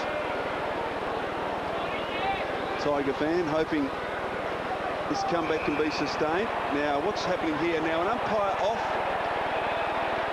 the general players awarded a free kick to Matthew Boyd off the ball at ground level. So Bulldogs there are able to clear it. Power to McMahon. And now Jordan McMahon can run. Couple of bounces and a third. Patrick Bowden comes to him, just waltzes around him with ease, then kicks it dangerously back inside the corridor. It's okay. Cross. Back to Boyd. Now this looks better from the Bulldogs. Kicks it out wide. Gilby, who ran hard from half-back on Matthew Richardson, has marked 45 from goal. He's run 100 metres. As soon as they got that free kick back there and near the full-back position, the Bulldogs players just spread wide and ran towards goal, knowing that the player with the ball, he just tried to find a free player. Quick movement here, and Gilby, who has run from back 50, inside forward 50, takes the mark. One of the most accurate kicks in the game is this fella. They haven't kicked a goal since the 4-minute mark of the quarter. So he's kicked 5 for the season. Lindsay Gilby from 50. What a wonderful effort.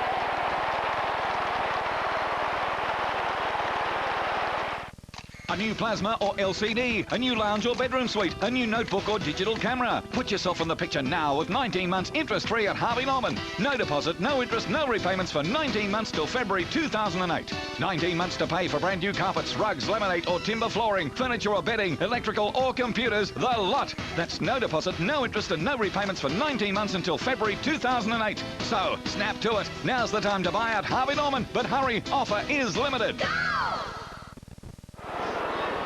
Gilby kicks the steadier for the Dogs. They needed it. And again, you see Gilby, his opponent takes him right back to the full-back position. Margin back out to 23. Bit of comfort for the Dogs. Stafford's been working hard. Given a reprieve by the tribunal during the week. Cooney the knock. Street beaten by Polo at ground level. Foley and Richmond are a chance again. Bad bounce for everybody. Leads to a scrap at ground level. It's 25 metres out from the Tigers' goal. So in the last 3 minutes of the quarter, they've kicked 3 goals each in this term. The Dogs, the first couple early on, looked as though they were going to street their rivals. Speaking of street, he's in there. Down to Griffin. Hyde. Patrick Bowden taking the long arc. Foley taking it further away. They're now hoping someone can snare this. Schultz was their hope.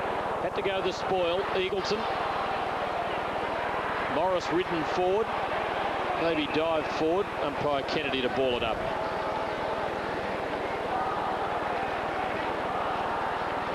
So 2.5 minutes. Plenty of time left for a score at either end. Big Richo well outside the forward 50. Street dumps it clear. Oh, a little fumble from Harris. Lets Howard in. Pettifer tries to evade the power tackle and does it pretty well. Feeds it back to Richardson, who brushes off Harris, then gets support from Foley. Around the body to the top of the goal square. Schultz up high. Couldn't take the mark. And Peter Street, little fumble on the goal line, decides to keep it in. And a little underground kick is effective. Chris Grant's got it at half-back, in space. Third bounce. Had a hand in the opening goal, then kicked the second goal of the match himself. Griffin, who has got genuine speed, sweeps it wide. Cross. Has to backtrack as Hyde applies pressure. Back to Chris Grant. Kicks it short, okay. Eagleton marks on 50. Could be within his range, this. And did you like the agility of the biggest man on the ground, Peter Street, to get that little submarine kick out to him? It was. I liked the fact that his pride did not allow him to take it through for a rush behind.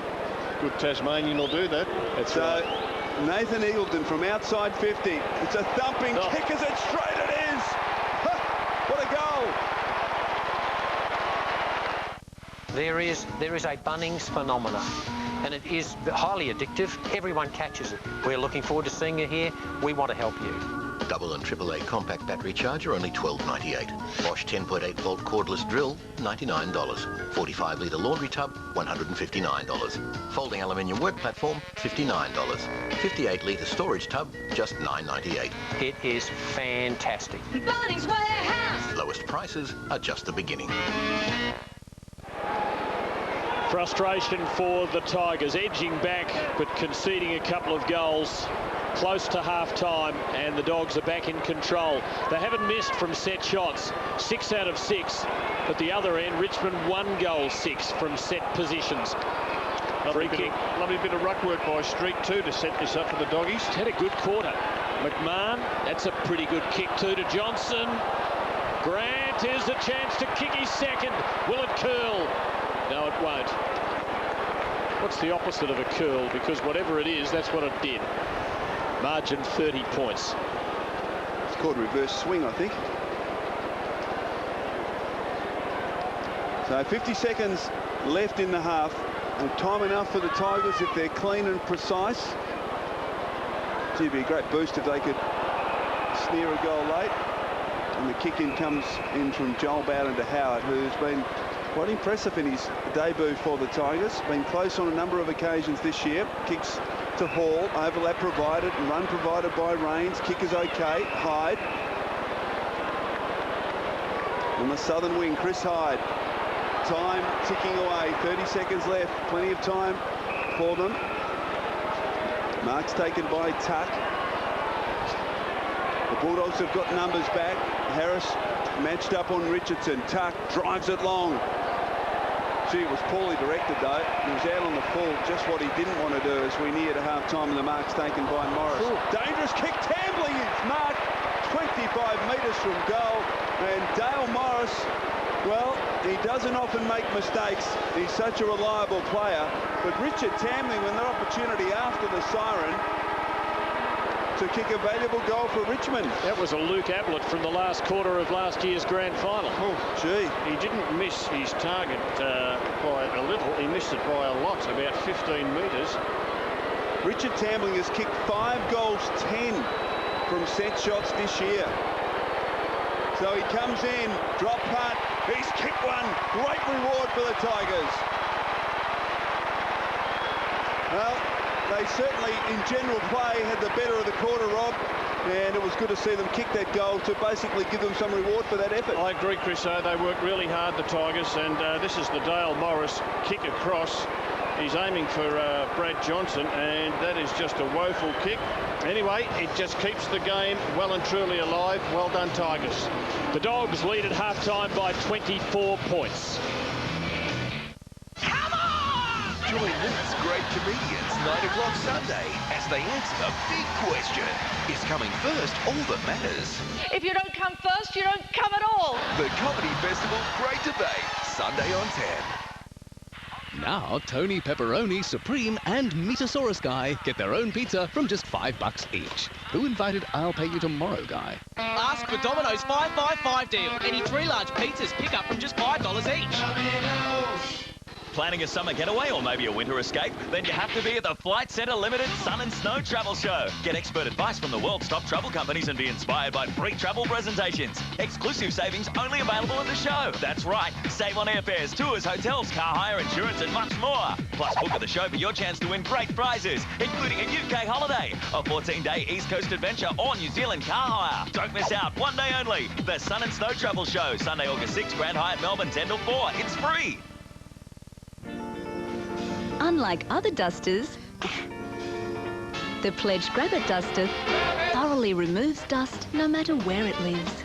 It quickly and easily gets into nooks and crannies, where Pledge Grab-It fibres actually trap and hold dust. And when it's dirty, just replace it with another soft head. Also available with a long handle for those hard-to-reach places. Pledge Grab-It duster, long or short handle, traps dust no matter where it lives.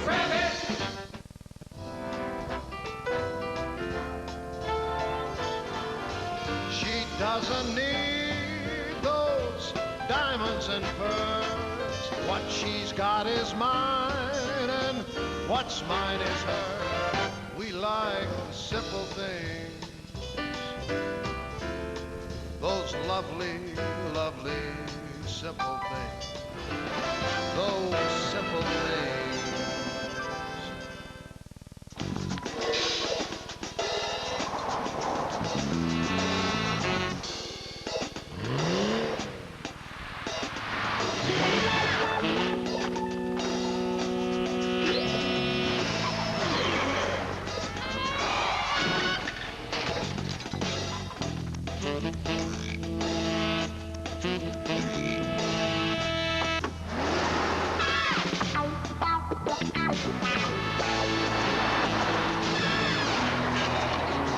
With 245 kilowatts of power and all-wheel drive, the new Ford Territory Turbo. Eat sports cars for breakfast. The possibilities are amazing.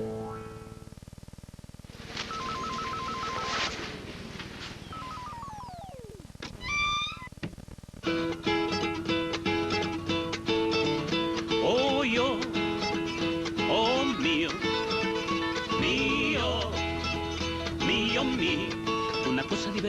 The legendary Almaco is back, with 2 all-beef patties, sour cream and taco sauce. So come to McDonald's and feed you in a Mexican. Behind this beautiful face lies an ugly killer. Innocence is her weapon, and murder her only desire. So how can she be stopped? A double new SVU, 8:30 Monday.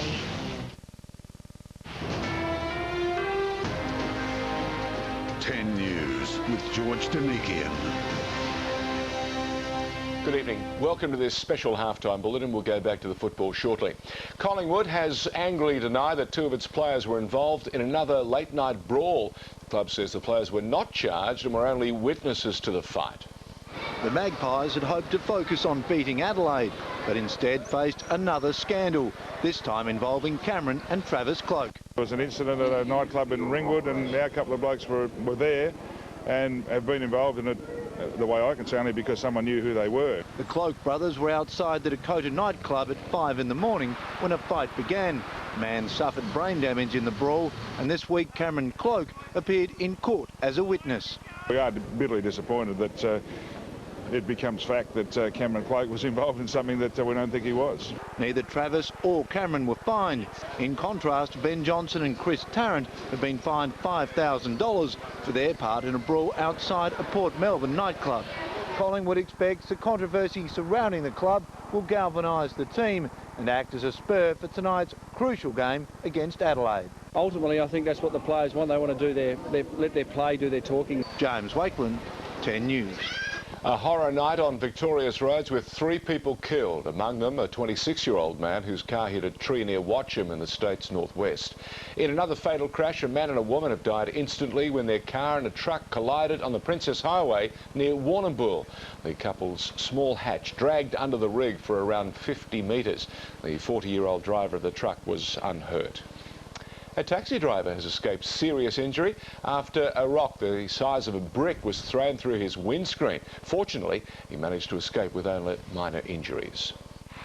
Manmeet Singh inspecting the windscreen of his cab, the gaping hole telling just how close he came to serious injury or even death. He shattered my window and hit it here and then goes there, then I'll pull over. The attack happened around 9:30 last night as he drove past a group of youths, a rock the size of a house brick hitting his taxi. Suddenly I saw one of the 5 teenagers come forward a couple of steps and throw the rock. Fortunately, there were no passengers on board at the time. The 23-year-old driving to a nearby police station, officers alarmed by the senseless attack. It's irresponsible. This gentleman could have died from this incident. Police say there have been similar incidents of rock throwing in the area and are appealing for anyone with information to come forward before someone is more seriously hurt, a sentiment echoed by the young cabbie. Maybe someone can kill, and that's not good. He shouldn't do that. Alan Ruskell, 10 News. To the Middle East, an Israeli airstrike near Lebanon's northeastern border with Syria has killed at least 26 people and injured about 20. Israeli planes also struck bridges in mainly Christian areas north of Beirut, while a raid in southern Lebanon killed 7 people. Hezbollah has fired 190 rockets into Israel, killing 3 civilians. High petrol prices and rising interest rates have taken their toll on a major charity. SIDS and Kids, revealing the recent Red Nose Day, raised $1 million less than last year. I think society is having a bit of a tough time with high petrol prices as well, and of course now interest rates have gone up. But today, a welcome $65,000 cheque from 2 internet entrepreneurs demonstrating how computers can be used to raise money for charity. We have more coming up in our halftime bulletin before we return you to the football, including all today's sporting highlights and F111s being put through their paces in the top end.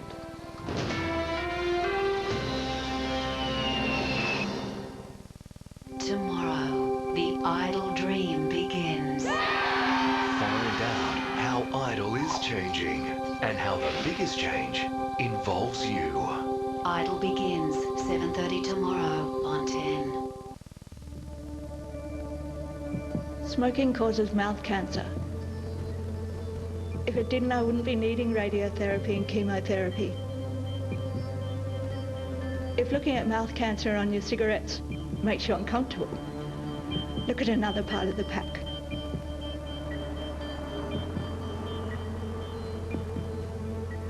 Quitting is hard. Not quitting is harder. Most would agree, bigger returns from your investment portfolio require higher risk. To illustrate, if this was your investment, you'd expect to take a risk relative to your eventual return.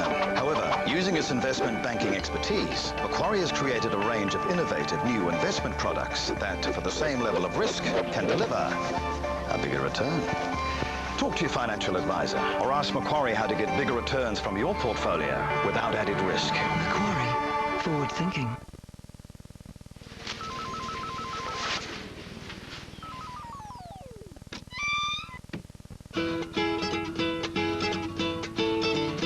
Oh, yo, oh, mio, mio, mio, mio, una cosa divertida mio. The legendary Almaco is back with 2 all-beef patties, sour cream and taco sauce. So come to McDonald's and feed you in a Mexican. Mio, mio.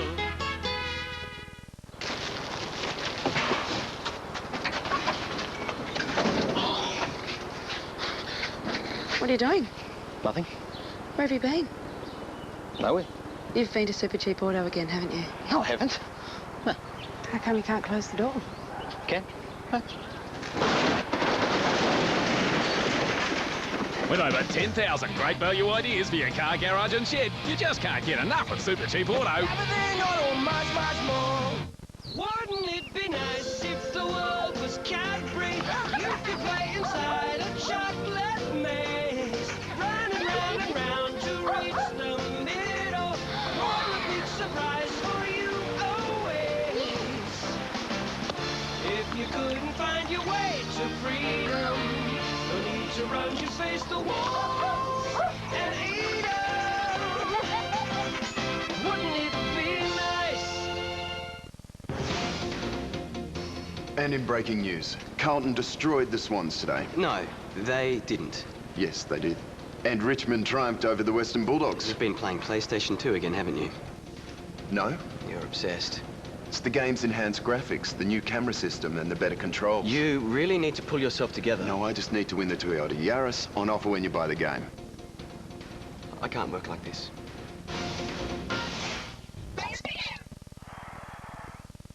Ryan Phelan knows good sports, and he knows good sorts. Yasmin's 29, she's a good-looking girl. So what does he think of some of Yasmin's dates? Number 2, who was a tool. Yasmin's getting married. 7 o'clock weeknights on 10. Welcome back. Australia's fleet of F-111s is again fully operational following an emergency landing near Brisbane last month. Pilot Peter Comar admits he went out and purchased some lottery tickets after making this spectacular forced landing at the Amberley base.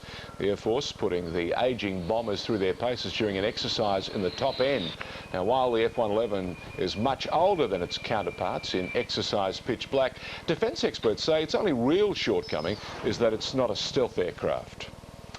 St Kilda's premiership hopes are teetering on the brink, with Matt Maguire suffering a broken leg. Now, it happened in the dying minutes of last night's 39-point loss to the Eagles.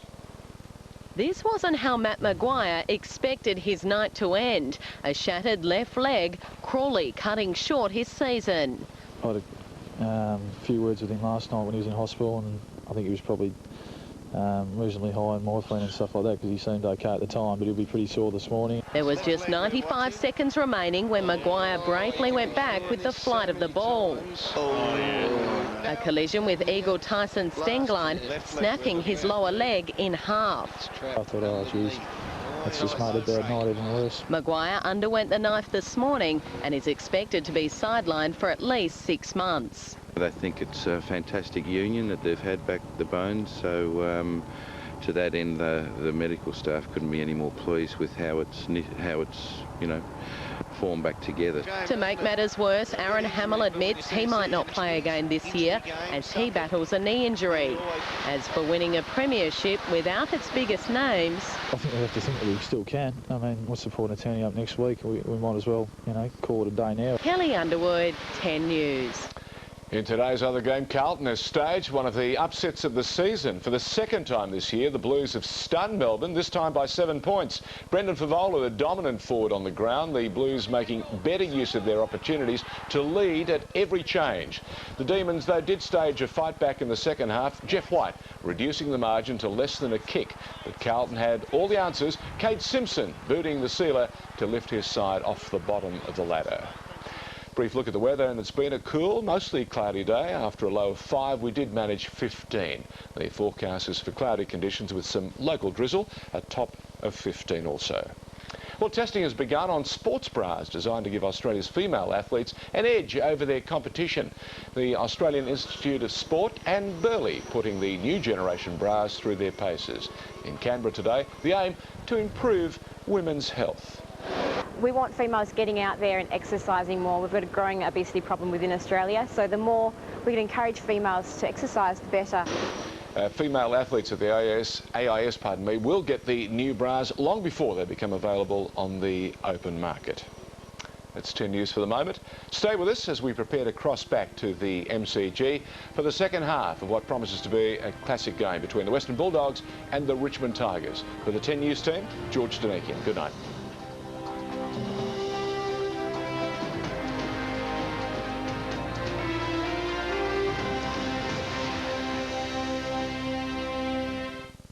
Tuesday, don't miss 10's Comedy Double with a new Simpsons at 7:30. How about a little privacy? And a new Wedge at 8. It's all new comedy from 7:30 Tuesday on Channel 10.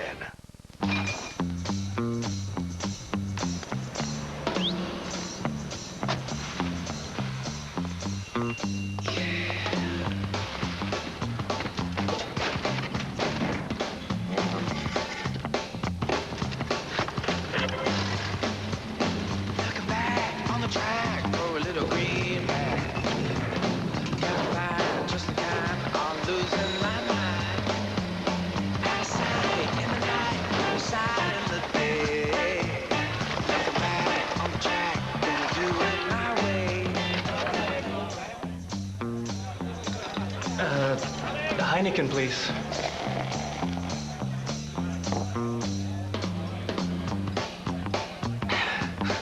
It's exactly the same. Could I get a six-pack to go? Heineken, unchanged since 1873. 6 Heinekens. Now, Tony Pepperoni, Supreme and Meatosaurus Guy get their own pizza from just $5 each. Who invited I'll Pay You Tomorrow Guy? Ask for Domino's 555 deal. Any 3 large pizzas pick up from just $5 each. We're for the ruck, the rover, the full forward and the full back. At Pedigree, we're for footy. And together with NAB AFL Auskick, you could be the Pedigree Natural Footy Star.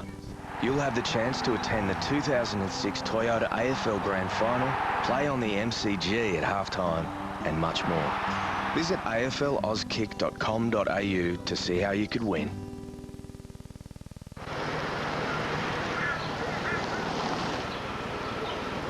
Rodney? Where's your father, sweetheart? He's at the shops.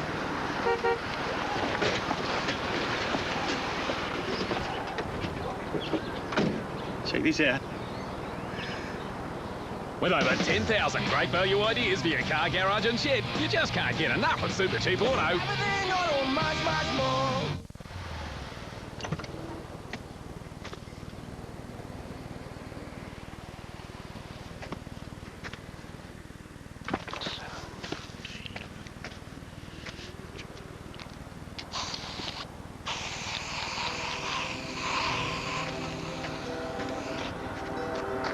When you're ready for your new home, our home loan specialists are ready to help. NAB, for the home you want. Love your footy?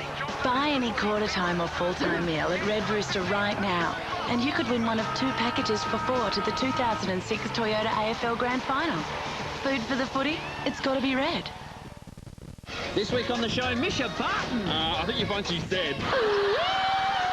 also Nick Lachey. I think you'll find he's dead. Hang on. No, he's not, sorry. And Nelly Furtado. She's alive. She's alive. Yeah.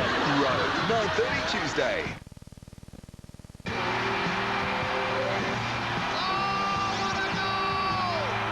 Here are the nominations for the Toyota Goal of the Week in round 17. We start off with a guy who could have his own highlight show reel each weekend, Brett Burton. Burton from a tight angle. How about this one? Don't tell me he's kicked that! Oh, he is so mercurial. Stephen Armstrong proves he can do it lying down. Almost Armstrong somehow emerged with it. Goes towards goal! What a goal! What goal from Armstrong! That's a contender. And a bit of class in the pocket by the Demons, Adam Uze. Got it to Uze. The squaring ball from Uze. He's magnificent.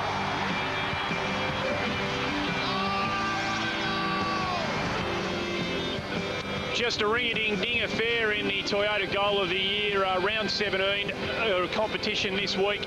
Nothing in it as far as the experts were concerned. Adam Uze getting the nod there. Stephen Armstrong, however, from the West Coast Eagles got the public vote. That was enough to get him over the line, and he won the round 17 Goal of the Week in the Toyota Goal of the Year search. Just repeating, the only injury concern down here is that of Jared Oakley-Nichols. It is a collarbone.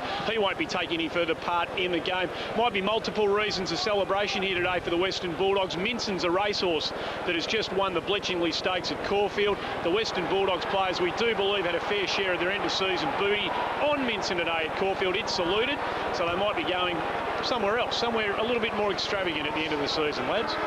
It's a pretty big day for them all round, with Chris Grant breaking the club games playing record. He's 330th. They lead by 24 points. They're well set. Second half underway. Patterson in the ruck, gets it down, cross. Handball out wide to Power. Good little give to West, who wobbles it towards half-forward. Chaffee going back bravely, marks above his head. Played pretty well this afternoon, Mark Chaffee. Kicks out wide, tuck. Thought about going, and now does eventually, as he realised Minson is the man on the mark. Kicks towards half-forward, wide at the back. Late inclusion for Danny Meyer this afternoon, Matthew White.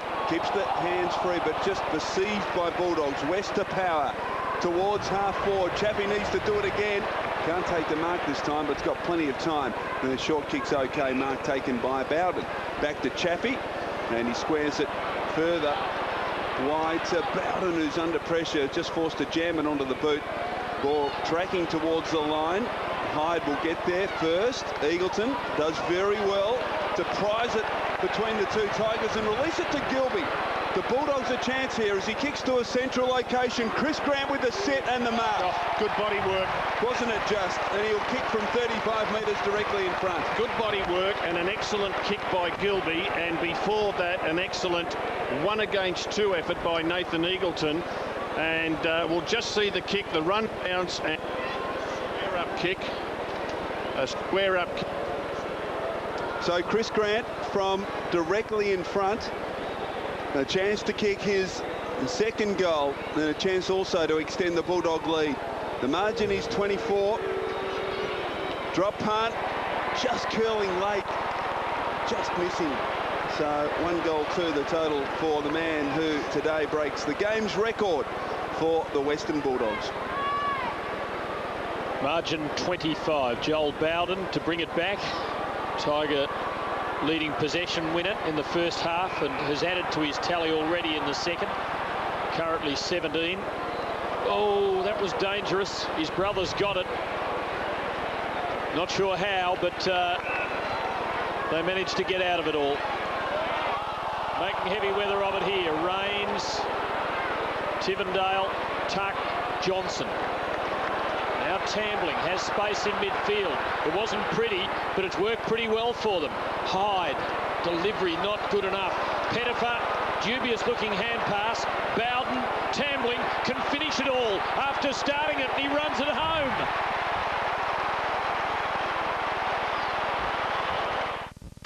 Hello, Australia.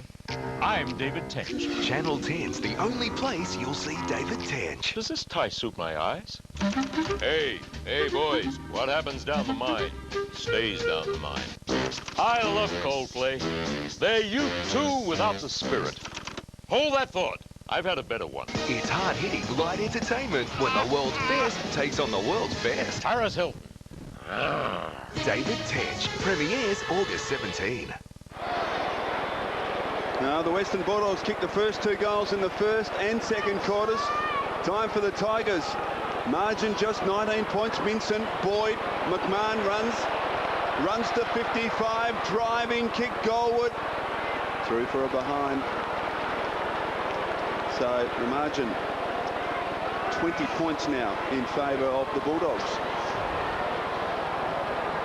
And Richmond are near enough, if good enough. Bulldogs played such a good first quarter and a half, but perhaps their method is so busy that they have trouble maintaining it across 4 quarters. And they're in a bad patch at the moment. Tigers with their eye on it. Margin 20 points. Patrick Bowden down to tuck. And if Richmond kick the next, they are right in this, up to their eyeballs. Richo with Harris. Richardson fought it out well. Patrick Bowden putting it into a useful spot. Cracker just couldn't quite get the hand pass away. West to Cross. To Morris. And McMahon, who missed that long shot a moment ago, goes for Grant and drills it to him. Beautiful pass. Bulldog forwards don't lead in a hurry. They wait. Rowan Smith starts to go up outside the 50. Grant's going to go beyond him with the long one. And he's heading for Johnson, but Joel Bowden out-positioned him. I think in one-on-one contests, Joel Bowden's been too good for Brad Johnson today. He's just got that little bit of extra strength and size about him. Yeah, he got it off to Deledio, who kicks dangerously across the ground. Schultz needs to keep his feet. He didn't, but he brought down Morris in the process. Morris got to his feet. Schultz applies a wonderful tackle and is rewarded with the free kick. And it'll come back. Matthew White took off, but it'll come back to Schultz, who initially lost composure, but gee, fought back. You know, his kick's not great. Sets Richardson a task. He does very well. Little handball over the top to Rains. Oh, Smith, but Rains off the ball easily. Now gets around Richardson with a bounce. He's got Johnson in the pocket. Brad Johnson, and it lands just in front of Johnson. Mark taken by Faulkner from the impossible angle. He drills it. Oh, what a goal!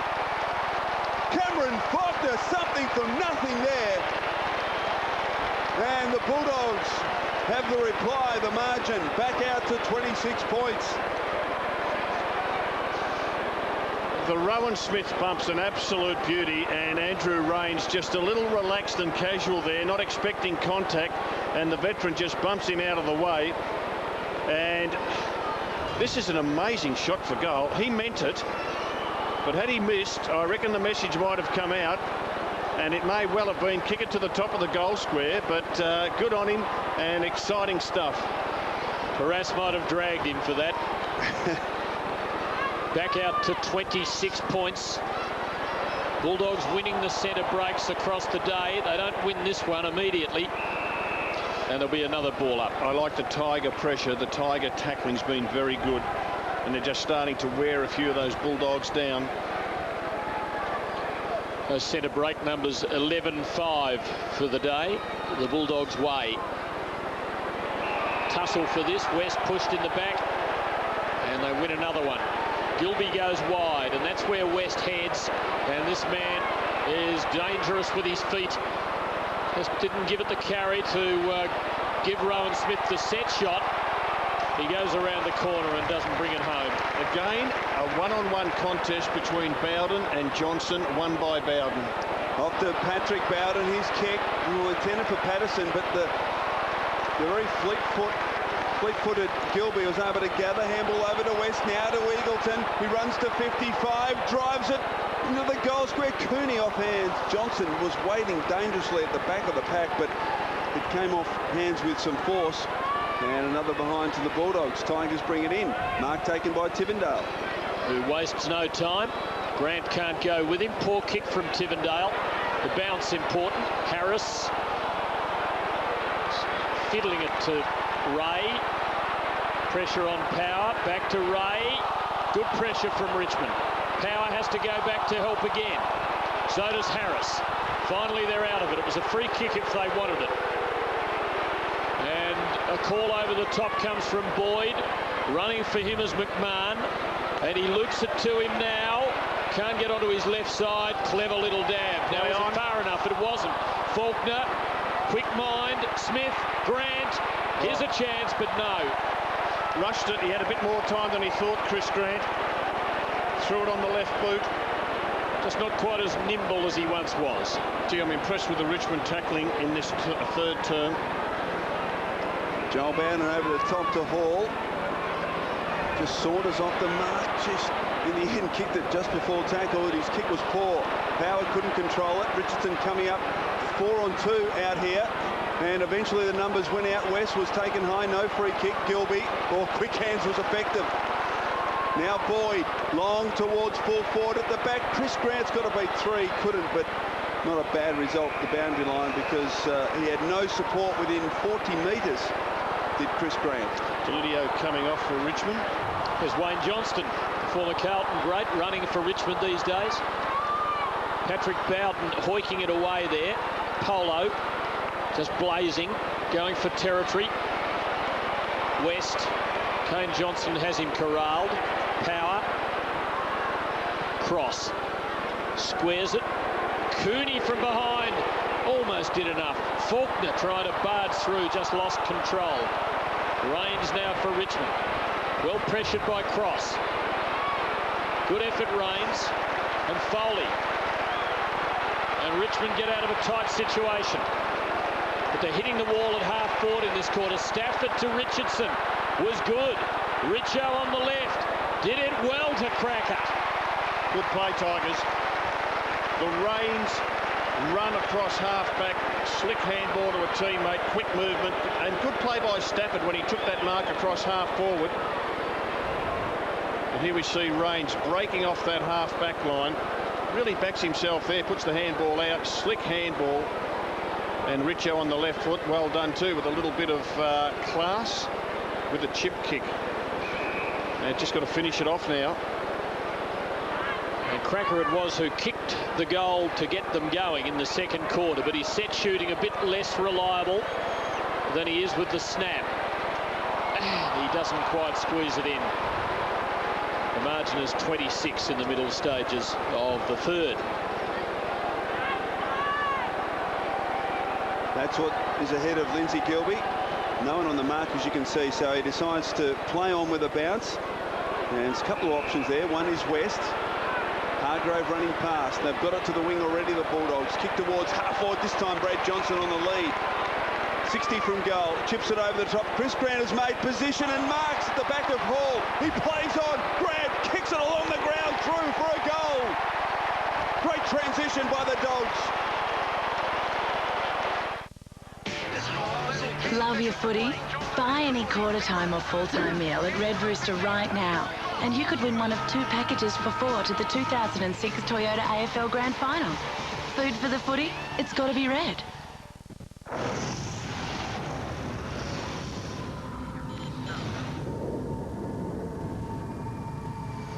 With new Camry, Toyota is looking at the world in a completely new way.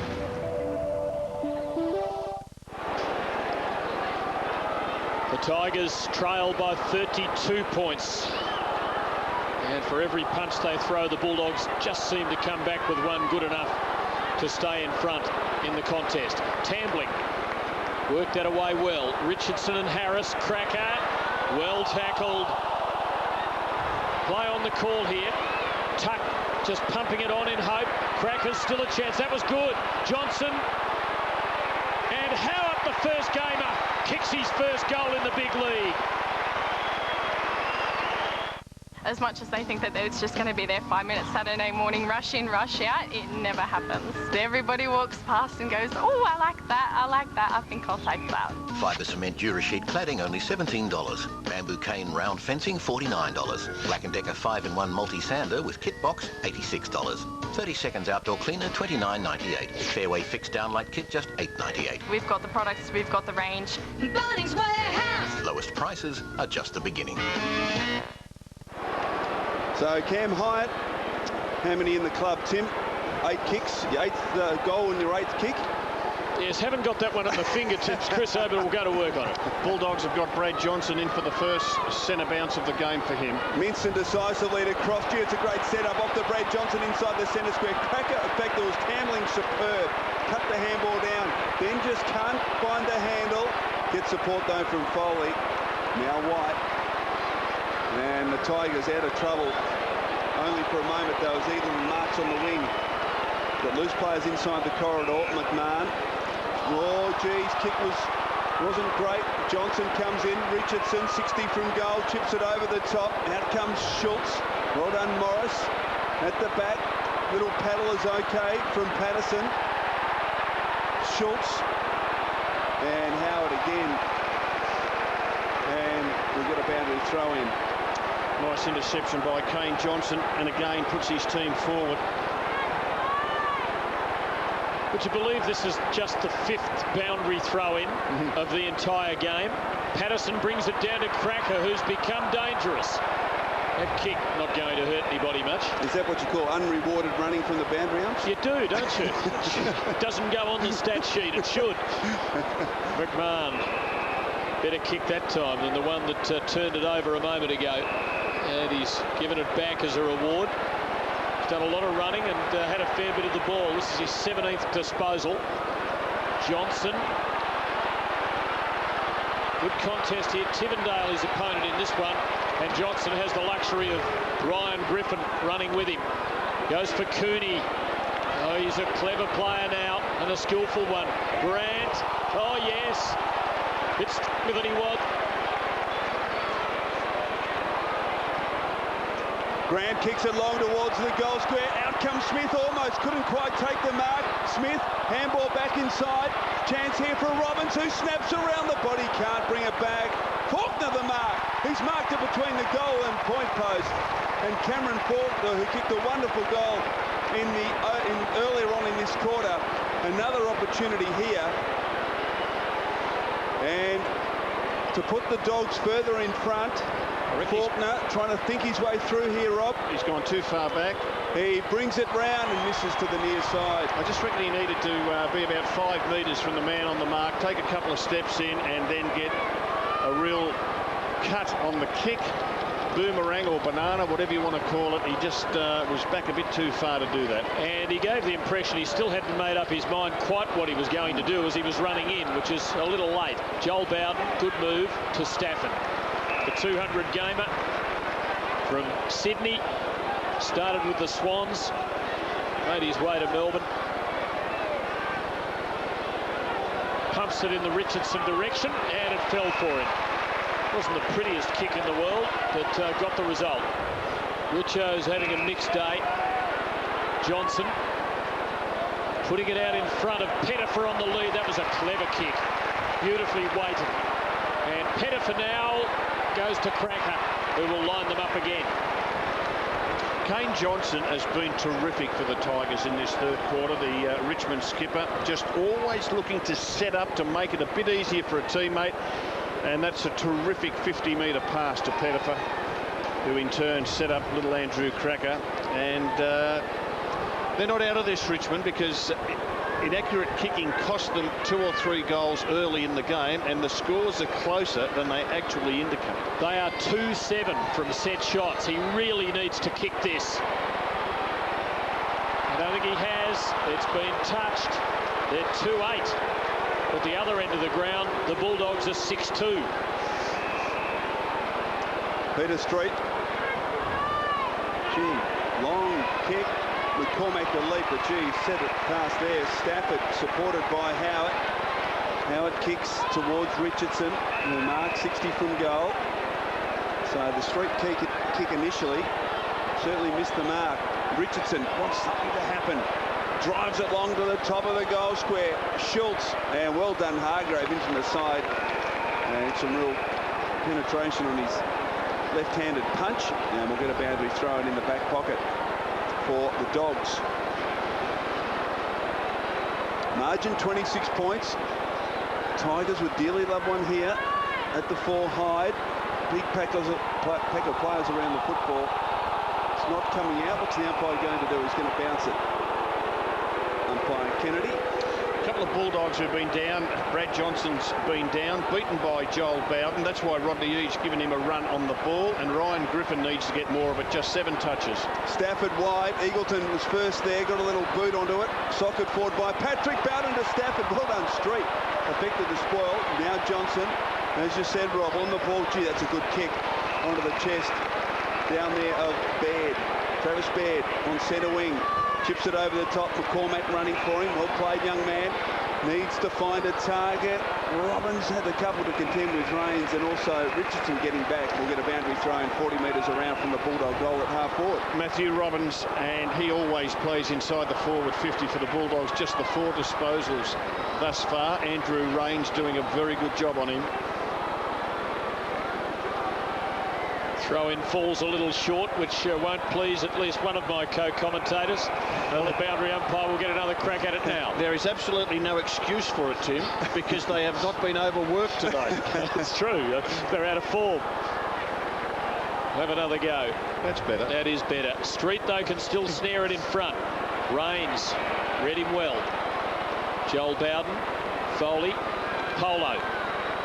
It's wide. It's too wide. Free kick to the Bulldogs. Hargrave to take it. Dogs by 26 points. Richmond still hanging around, but they've only kicked 6 goals for the day. And to have any chance of winning, they're going to have to produce a better hit rate. 2-goal quarter for each team. Farron Ray takes it back beyond the centre line to Harris. He's become a quality key defender, has this fellow, and that's good attacking play. Grant the only hope, and no one down for him. Patrick Bowden roves himself. Joel Bowden, good tackle by Baird. Tigers still prevail. Patrick Bowden will be a little careful here. Joel shrugging Baird. Polo in the corridor this time, won't kick out on the full from there. Rains, bold start, well done by the youngster. Terrific footy, and it deserves to lead somewhere. White to Tambling, it might lead somewhere. He's a long way out. It's a big kick, but it's wide. Gotta love the boldness of Andrew Rains. They were hanging off him, and he still backed himself to charge through and create that goal-scoring opportunity for the Tigers. And their kicking's been dreadful. 6 goals, 13. Would have been great to see Tambling take on Harris as he came towards him. McCormack for the Bulldogs towards half forward. Patrick Bowden, who's playing loose now in the Western Bulldog forward half, takes the comfortable mark. Been called to play on, so forced to kick around the body, but effectively mark taken by Tivendale. Tivendale in the corridor. G. Patterson, the target. Smith thump to Gilby. Gilby drives it long. Brad Johnson all by himself. Great effort from Ray Hall to get back. They had the numbers, so they just had to make a contest on that, and Ray Hall did the trick. So Patrick Bowden over the top, Rains, and he delivers out wide to the leader. In fact, Polo's handball falls short of his captain Johnson, but he's got plenty of time from the wing. Pettifer. Well done by Farron Ray, took the initiative, was proactive in going for the footy, and outpaces Kane Pettifer with ease as he chips it short. McCormack's got a real task here, shovels the handball to Gilby. Gilby now got Rains ball, just a little untidy at the moment, the Bulldogs. Cross, Grant, Rowan Smith's got it, 50 from goal, runs to 45, drop punt is offline, behind for the Bulldogs. Got to take plenty of risks now, Richmond. They've got to get goals on the board, so they just can't play slow possession football across their half-back line. They've got to be bold and get it in quickly. Oh, what a mark. Cooney over the top, and he has been awarded the mark. He certainly had a good, clean grab on it before Tambling prized it away. Power has options in the corridor. Gilby is one, and he's a dangerous one. Oh, and he has Johnson all on his own. Clever kick, Tim. Entitled to blaze away. He's got good vision. Saw Johnson break to the pocket, pulled the kick, and set the champion up. The champion found a lot of space. Tight angle. but he's kicked plenty from this sort of spot. Has 2. Still has 2. That's out on the full. Richmond's ball. The margin 26. And the job not finished from the Bulldogs' point of view. 3 minutes left, and they're an important 3 minutes in this third quarter. Well, Ray Hall overruns it, then falls over. Lets Smith in. Well done by Foley, getting back to assist. Range wants it, and he takes it around Smith. Hall, look out, Ray, you're in all sorts of trouble. Got the handball clear, but only as far as Eagleton. Eagleton now kicks it back brilliantly onto the chest of Travis Baird, who's marked on attacking 50. He's got a loose player in the goal square almost. Rowan Smith will waltz in and kick a goal for the Dogs.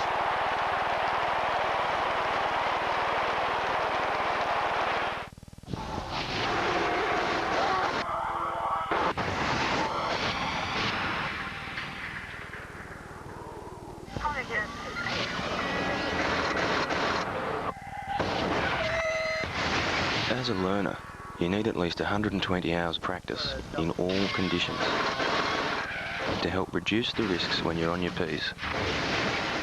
Because lack of practice can be a killer.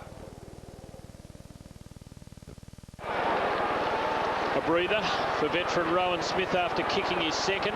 He, Johnson and Chris Grant also having a breather, have kicked 2 each. They've all played 270 or more games, as has Scott West. And we think the Bulldogs would be the only team in history to have 4 players in the team at one time who have played that number of games. And yet they're regarded as a young, promising outfit. They're applying pressure now. They get a free. Couldn't get his arm free. Good tackle. Chris Grant comes off. Peter Street continues to do the ruck work. Will Minson goes forward. And, oh, well, gee, that's the perfect tackle, isn't it? It is, but was there prior opportunity? I don't think there was. No, there wasn't. Probably not. But I think the whole argument about prior opportunity has gone out the window. Once you're tackled, you've got to be seen to be making an attempt to get rid of the ball. And I think the umpire deemed that he didn't make an attempt. Everyone makes an attempt if they possibly can. Baird lines them up for the Bulldogs, who'll stretch the lead to 32 points. He does it well. It's out to 38. A new plasma or LCD, a new lounge or bedroom suite, a new notebook or digital camera. Put yourself in the picture now with 19 months interest-free at Harvey Norman. No deposit, no interest, no repayments for 19 months till February 2008. 19 months to pay for brand new carpets, rugs, laminate or timber flooring, furniture or bedding, electrical or computers, the lot. That's no deposit, no interest and no repayments for 19 months until February 2008. So, snap to it. Now's the time to buy at Harvey Norman. But hurry, offer is limited. So the margin back out to 38 points in favour of the Dogs. And that was the margin, the 4-minute mark of the second quarter. Since that time, Richmond have looked threatening. They've got it back to within 17 points at different stages. Bulldogs 20 inside 50 entries to the Tigers 8 in this quarter. Big knock forward by Stafford. West. Kane Johnson has been his man this afternoon, but West was quick to recover, got it from Cross. And concedes ground comfortably back to Harris, who just settles. Brian Harris. Hargrave ran from behind him to create an option. Happy to do that, aren't they, the Bulldogs? Yep. Sit on the footy and then wait for someone to come from behind to run into space. Wherever there's space, the Bulldogs will run into. So they're showing a bit of patience here. Big congregation of players on the wing. Harris decides to kick to it. Street the target almost. Brilliantly taken off hands by Cross. Feeds McMahon. Oh, high kick across into the corridor. Oh, spectacular leap and spectacular mark by Patrick Bowden. Kicks quickly. Richardson's in good position here. Harris at the back with the spoil, but Richardson couldn't quite hold on. And the Harris spoil was a very good one. It, in the end, found the boundary line. A wry grin from Matthew Richardson, but a boundary throw in at half-forward for the Tigers. Yeah, that kick by Jordan McMahon was too high and too long in the air. Tigers will need to be good here to get a late goal. Chris Hyde unloads. Can Stafford mark it from behind? Could Pettifer kick a goal from there? He got it away in time. The behind will count, I would expect. It came off his boot before the siren, it seemed, and yes, that is the verdict, but it's only a minor score when Richmond needed better, and Kane Pettifer is not terribly happy about the outcome, as aren't a few Richmond fans, because the Tigers are 37 points behind, and it's hard to see them getting up from there, Rob. It is, Tim. They've tried really hard, Richmond, but this Bulldogs team, the run and carry and the bounce, that's the feature of their play. They've had 50 bounces to Richmond's 18. TV's massive premieres are Sunday on 10. This was the last time you saw The Biggest Losers. So what do they look like now? The Brainiest Loser special at 6:30. Then it's all about Raw. The dream begins on the massive Idol premiere at 7:30. And in the great comedy debate, is coming first all that matters? If you don't come first, you don't come at all. TV's massive premieres begin 6:30 Sunday on 10. Now, Tony Pepperoni, Supreme and Meatosaurus Guy get their own pizza from just $5 each. Who invited I'll Pay You Tomorrow Guy? Ask for Domino's 555 deal. Any 3 large pizzas pick up from just $5 each. What would we do without the numbers we see? At 5 and 6 or even 1, 2 and 3. Give me numbers, numbers. Without my number you can't give me a call. A crazy world without no numbers at all. Oh no, numbers, oh yeah. At Primus, we have broadband plans to suit everyone. Like startup broadband from only $9.90 per month with a half-price wireless modem. Call Primus on 1300 Primus. That's more like it. G'day, welcome to the Fine Form Awards. The nominees are Jono, for not drinking and driving. Hey, home delivery for Jono? Yeah? It's rock and roll. Rory, for avoiding aggro. Bunny draft. Out of the way. Better make that too. Thanks. And Brett, for not hitting on his mate's ex. And the winner is... I think I'm a pretty confident bloke, but when you start to lose your hair, it can really knock you. So I called the guys at Ashley and Martin, because they're the biggest. Seriously, after 5 minutes of my free consultation, I just knew they could sort me out. The senior guy's a real doctor, so you only get scientifically proven regrowth medications. And they said because I caught it early, there was a 98% chance of success. And it's worked. So if you want to regrow your hair, call Ashley and Martin Medical Hair Centres and enjoy the confidence. You two are disgusting. I think I'm going to be sick. Think you can't afford that extra bathroom? Think again. National Builders have homes from just $4,600 a square. National Builders looked after me. Now, Tony Pepperoni, Supreme and Meatosaurus Guy get their own pizza from just $5 each. Who invited I'll Pay You Tomorrow Guy? Ask for Domino's 555 deal. Any 3 large pizzas pick up from just $5 each. The 2006 Toyota AFL Premiership season. Proudly brought to you by our broadcast partners. Toyota. Footy. Oh, what a feeling. The Bundy Fine Form Awards. Vote now at bundyfineform.com.au. Bunnings Warehouse, where lowest prices... Toyota Hilux 4x2 action utility vehicle with a powerful 175 kilowatt 4-litre VVTi V6. You'll be counting down every second till the weekend. Get up.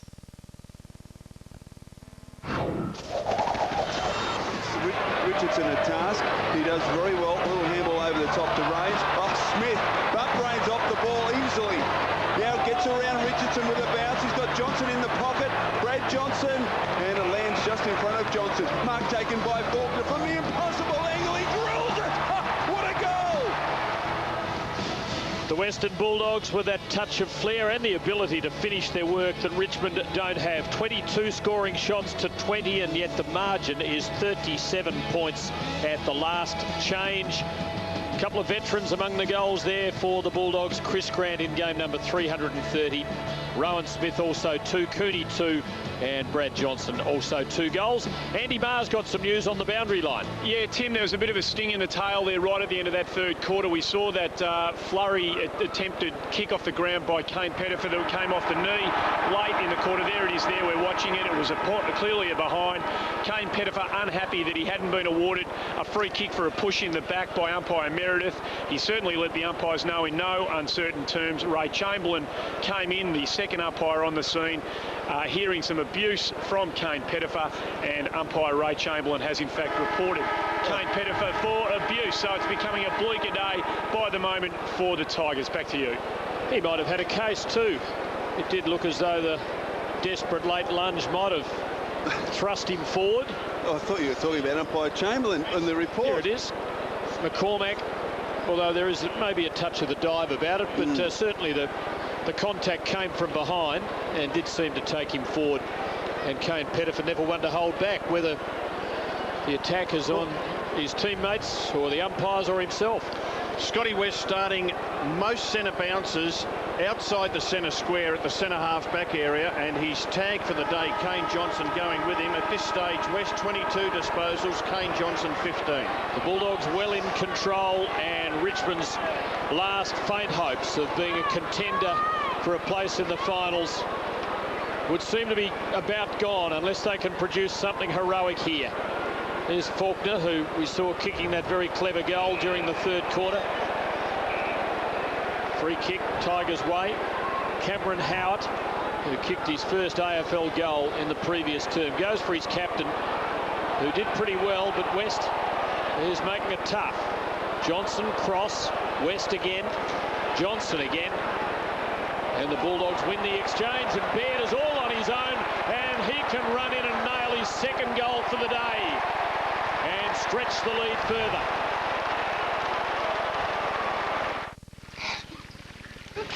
Right, Money, we're off. We'll see you at the party. Yeah, no worries, fellas. Bye. I'll see you there.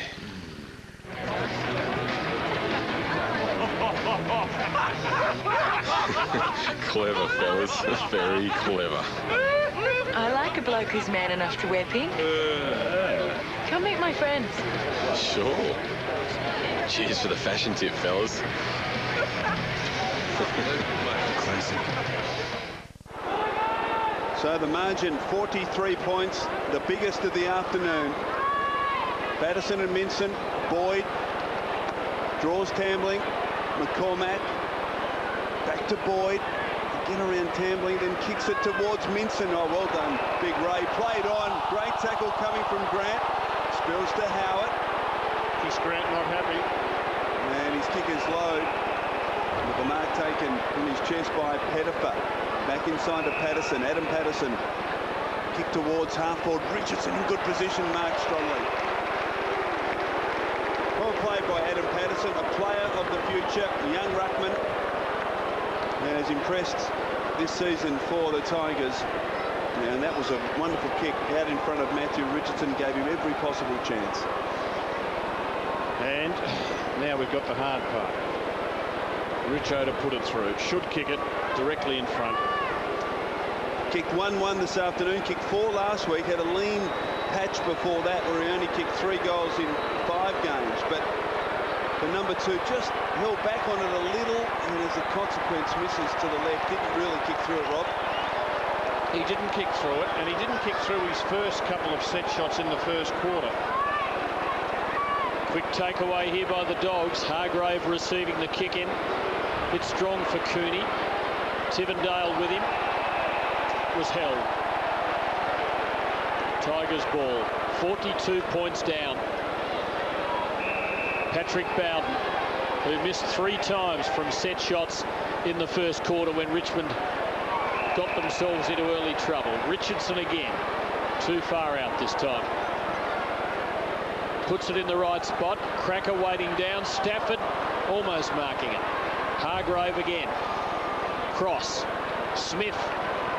Minson, and he has a target, a good one. He's called Scott West. Running inside for him is Ray, Hutto Ray. Clever ball to Faulkner, just curled away from him. Tivendale, and that's a good kick. Tuck. Schultz on the lead, and he's got it.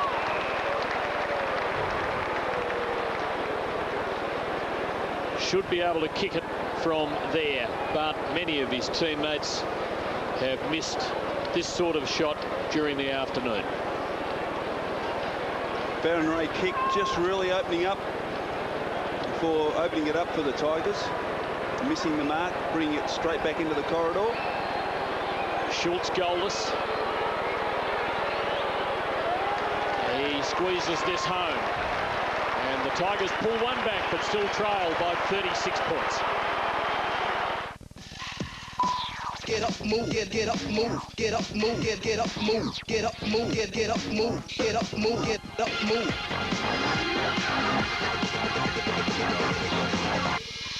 Get up, move, get up, move, get up, move, get up, move, get up, move, get up. Toyota Hilux 4x2 action utility vehicle with a powerful 175 kilowatt 4-litre VVTi V6. You'll be counting down every second till the weekend. Get up. Rodney Eads brought Peter Street back onto the ground. He's gone to the goal square on Joel Bowden. I would think that Terry Wallace would try to get Bowden further up the ground. Robbins comes off for the Bulldogs. Will Minson to do the ruck work. Up against Patterson. Minson wins it forward. Boyd tries to slap it towards Faulkner. Couldn't. The Ledio. Patterson keeps the arms free and does it very well to White. Tuck. Support out wide from Howard. He gets onto the left boot, kicks towards half-forward Pettifer, and also Patrick Bowden couldn't hold on to the mark. Pettifer's well tackled by Gilby. No, too high, says the umpire. So, Kane Pettifer. We've seen Kane Pettifer, Chriso, get about half a dozen kicks from this distance out, just perhaps beyond his goal-kicking range. Maybe his best kick will get there. From 52, plenty on this one, but it's missing to the near side. Another behind to the Tigers. Shake of the head says it all. What'd you make of the free kick for the high tackle there, Chriso? Oh, 50-50. We won't go there. Too late in the day. Harris, that's a good placement. Griffin, I wonder if he has copped anything from the Tigers. I doubt it. Once the Bulldogs got away early in the match. Awkward one for Rains. Patrick Bowden supports him. Joel Bowden, disposal number 27. Deledio. Started well. Had to be benched, I think, with a minor injury for a while. Free kick, again going Pettifer's way. Getting a nice run with the umpires now, after abusing them and getting reported just on the three-quarter time siren. Wilby put the hands in there. There wasn't a lot of force in it. But the umpire satisfied there was too much. Rains just didn't make the contact he wanted with that. And it's going to be tough for Richo. Didn't do too badly. Just couldn't get it cleanly to White. Faulkner takes it away. Deledio helping it to Tuck. Now Joel Bowden. That's a good kick. Schultz can line them up. Good player, Joel Bowden. So fresh from his first goal, Jay Schultz having another shot, and this one looks a little easier. He's straight in front. Man on the mark 40 metres out. From their set shots today, the Tigers have kicked 3 goals, 10 behinds. Bulldogs have kicked 7 goals, 3. That's a shocking rate. They're due, and he strings a couple together. The margin, 29.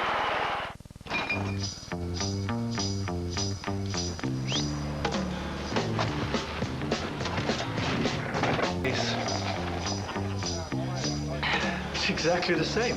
The same as what? Heineken, unchanged since 1873. So back in the centre. Tigers with the last couple, and umpire Chamberlain rules against Stafford on this occasion. Free kick to Minson. Margin 29 points. Minson's kick effective. Mark taken by Ray.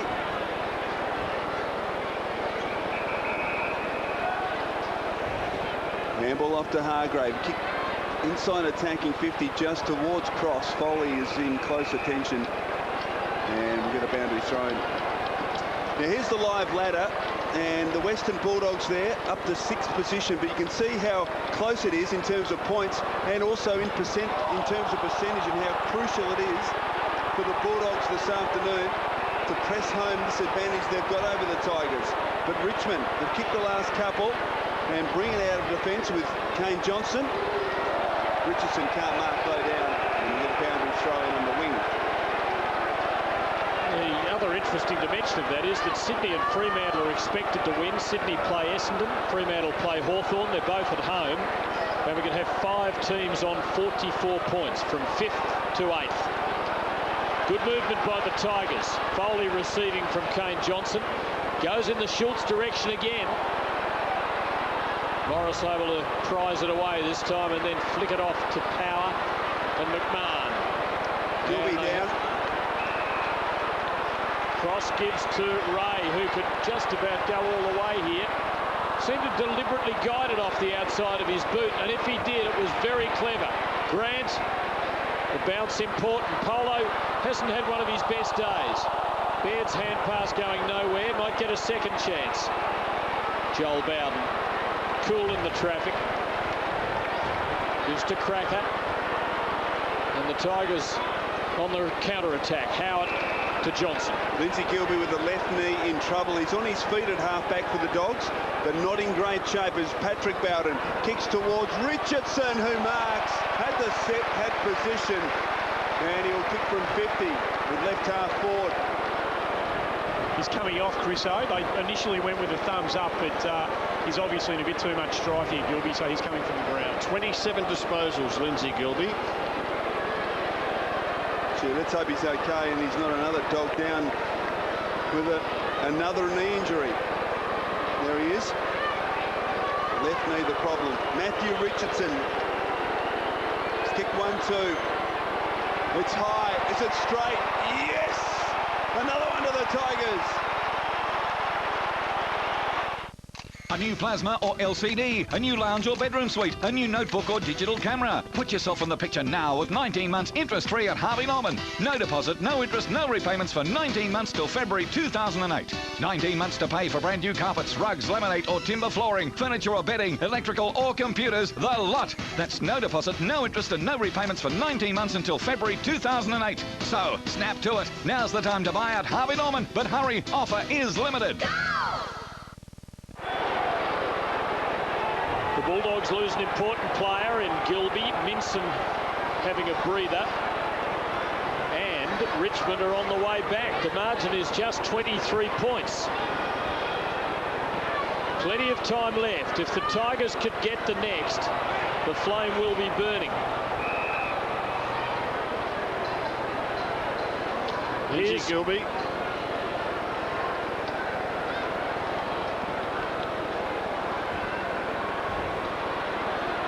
A bit of a twist as he came down. Let's hope it's not serious. Ray, been good in this last quarter. Doesn't hit the target there. Beautifully done by Joel Bowden. Foley to Patrick Bowden. The brothers always seem to be close to each other. Pettifer, good stretch and grab. Has a man inside. Polo, he's got him. And the Tigers are running on in this game. Dean Polo from 60 to Richo. And he'll be lining them up again. And we have a game of football at the MCG. Quick movement of the ball. Pettifer's played a fine quarter, getting out in front of Rowan Smith. Polo makes a good decision here. Almost gave the handball to Rains, but Rains was being chased by an opponent. Keeps the footy and then sets up Richo with a neat little pass. The Bulldogs led by 43 points in the first minute of the quarter. Richardson misses. The margin is 22, but the Tigers are coming home. Next goal, all important. I reckon if the Bulldogs get it, game sealed. Richmond get it. Listen to this crowd. Eagleton Harris conservatively goes back to McMahon, who can set up an attack here. Runs up the corridor, sweeps it wide to Hargrave. Well done by Cracker. Just corralled him, forced him to go back and kick across the ground across. Will they play possession football? Just slow the tempo down. I think they might. He kicks it out wide. Harris, who's able to play on, loose player on the wing. Morris. Raw handball, a little sloppy. Let's Tambling in. Here they come, the Tigers. Around Boyd.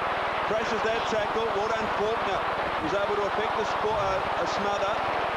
Loose ball. Morris can't control it. Deledio gave it up to West. Slick hands to Street. Now cross. Around the body to Smith at half forward. Good, strong pressure. Might have been a head clash. Pettifer kicks it out wide. Deledio. Free at half forward. Can he find a target? Or he went for the low percentage option. McMahon runs it out. Boundary thrown. He had two loose players short. Both Hyde and Polo screaming for it. And they were inboard too, Chris. Yeah. That's where he should have gone. He went for the wide, low percentage option to the boundary line. Patrick Bowden it was who was in that head clash situation, and he's being checked. Street winning it down. McMahon helping it to Hargrave. Not safe yet. Schultz caught over it. Oh, gee, there was an arm over the top of the shoulder there, Tim. Well, I was going to just let that one go, Chris, but seeing as you mention it. He's on the bike, Lindsay Gilby, so they're obviously trying to work that pain and that injury out of that left knee of his. Just under 9 minutes left. Tigers need the next goal. Pettifer. No free kick there. He'll have another go. Still nothing doing. Oh, I thought Pettifer could have had a jumper pull on him as he charged through at that centre bound, bounce down. You blokes are starting to jump at shadows. No, we're not. We're trying to get the Tigers up. It's tight now. Bulldogs crowding things up, and there'll be another ball up. Bit over 36,000 at the MCG for Chris Grant's 330th game. Deledio on the sidelines for the Tigers. They could do him out with him out there at their best, at his best at the moment. Well played by your Boyd, but he'll have to go back and get it again to Cooney. Now they're running. Eagleton with West inside him. Eagleton decides he can do it on his own, and why not? He's quick and he's good with both hand and foot. The feet especially dangerous, and even under pressure he's done it well. For Faulkner, can he finish them off with this? No, he won't. 23 points the difference. Gilby feeling a bit better. Looks as though he's ready to come back on, Tim, if required. I reckon he might be required, Andy, because he's just dominated play when he's been out there. Still looks a little bit proppy to me as Joel Bowden kicks to Polo, half back. Around Smith, left foot kick is effective. Howard. Beautiful kick to Pettifer, is in space at half forward. Has to find a target. Or will he go all the way? Kane Pettifer! Oh, what a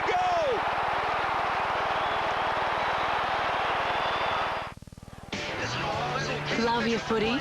Buy any quarter time or full time meal at Red Rooster right now, and you could win one of 2 packages for 4 to the 2006 Toyota AFL Grand Final. Food for the footy? It's got to be red.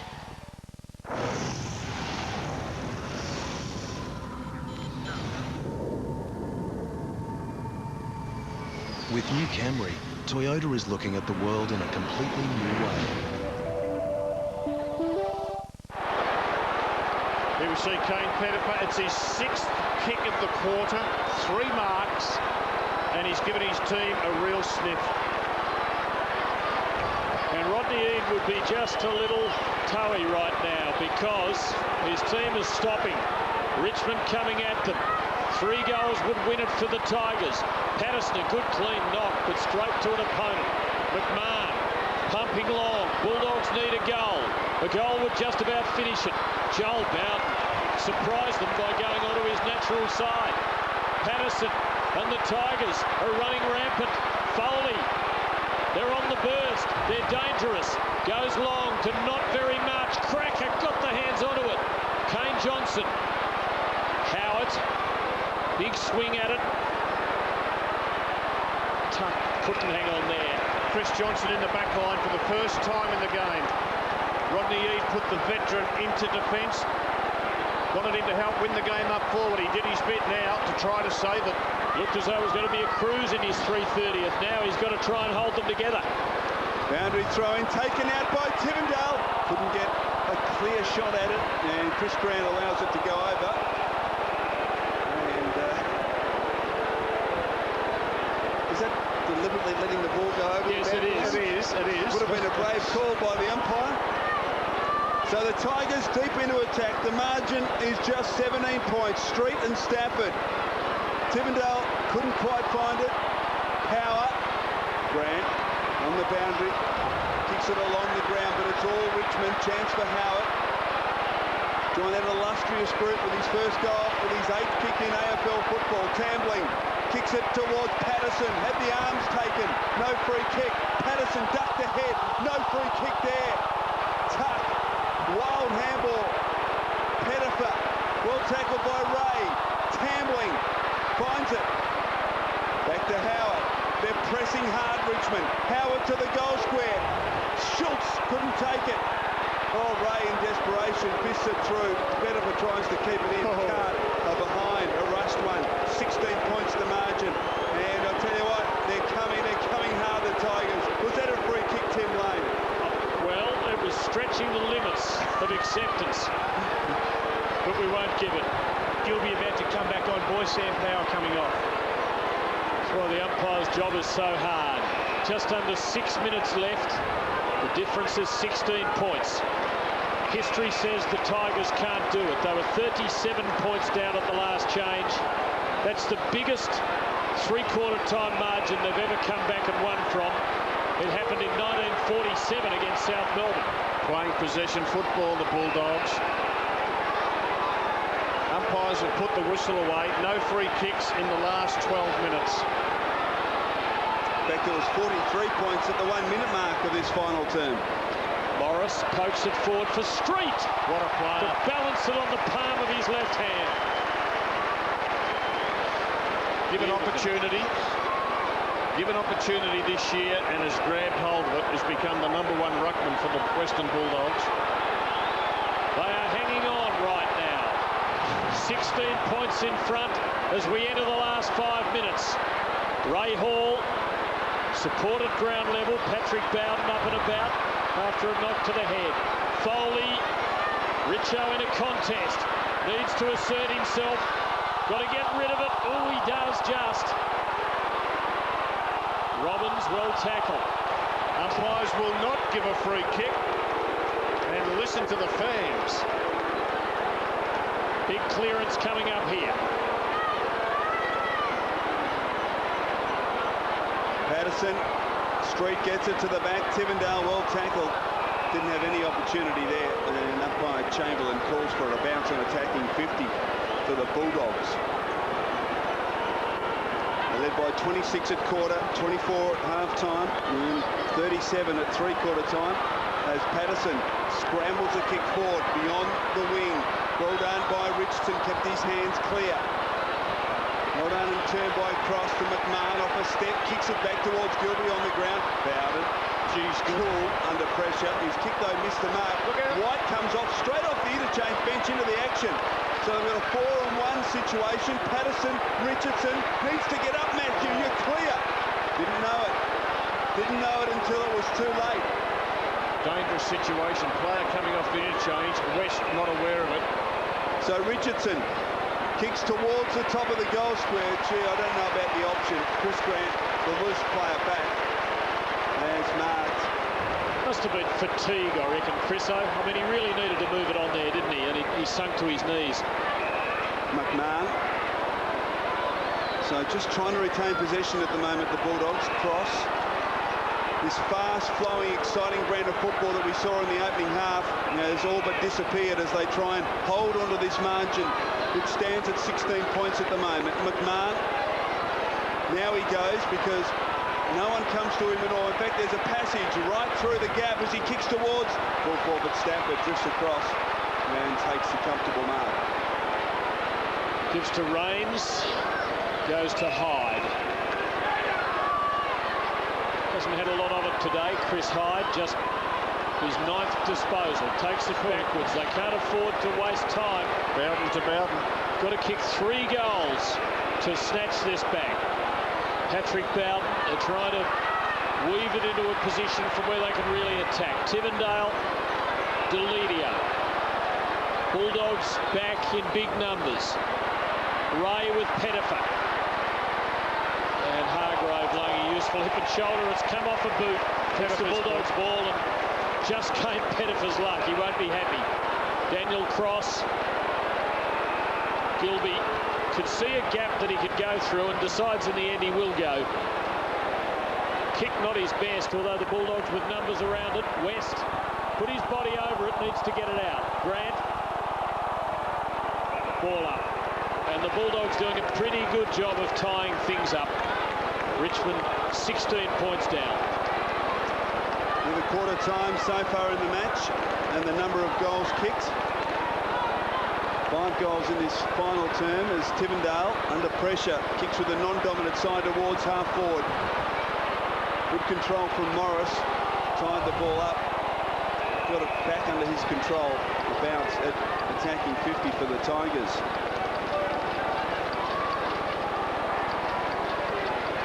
Up to another 25 minutes played, final term. Bulldogs have got all of their players in the one half of the ground. No one in their forward line. Minson wins it forward. Eagleton did very well on high, then couldn't pick it up. Baird. Now Griffin, who's got plenty of pace, as we know. Hyde, what will he do? He decides to backtrack, realises he can't get past him. Finds Baird. Eagleton. So the Bulldogs at the moment doing it effectively, just trying to retain possession. Now he's been called to play on here, Eagleton, and always had that option of Ryan Griffin. Griffin decides to go, breaks through the Hall tackle. Now Eagleton from 45 kicks it out on the foot. Got to be getting close. Just think Richmond at this stage of the game cannot afford to play any possession football. They've got to be bold. They've got to get 3 goals to win. Andrew Rains, a long kick of the ball. There's been no giving up from the Tigers today, if indeed there was back in round 1. They're playing this right out, but in the end, the Bulldogs break just too big by the look of it. Johnson gives to Hall. Now the Tigers have got to be positive and they've got to cover ground quickly. And that probably means kicking the ball long. Patrick Bowden's turned it over. Baird off to Boyd, and that's a good placement. And Brad Johnson can go back with the man on the mark about 40 metres out and line up for his 3rd goal in Chris Grant's 330th game to absolutely ensure a Bulldog victory. From 45, he's done it, and the Bulldogs are home.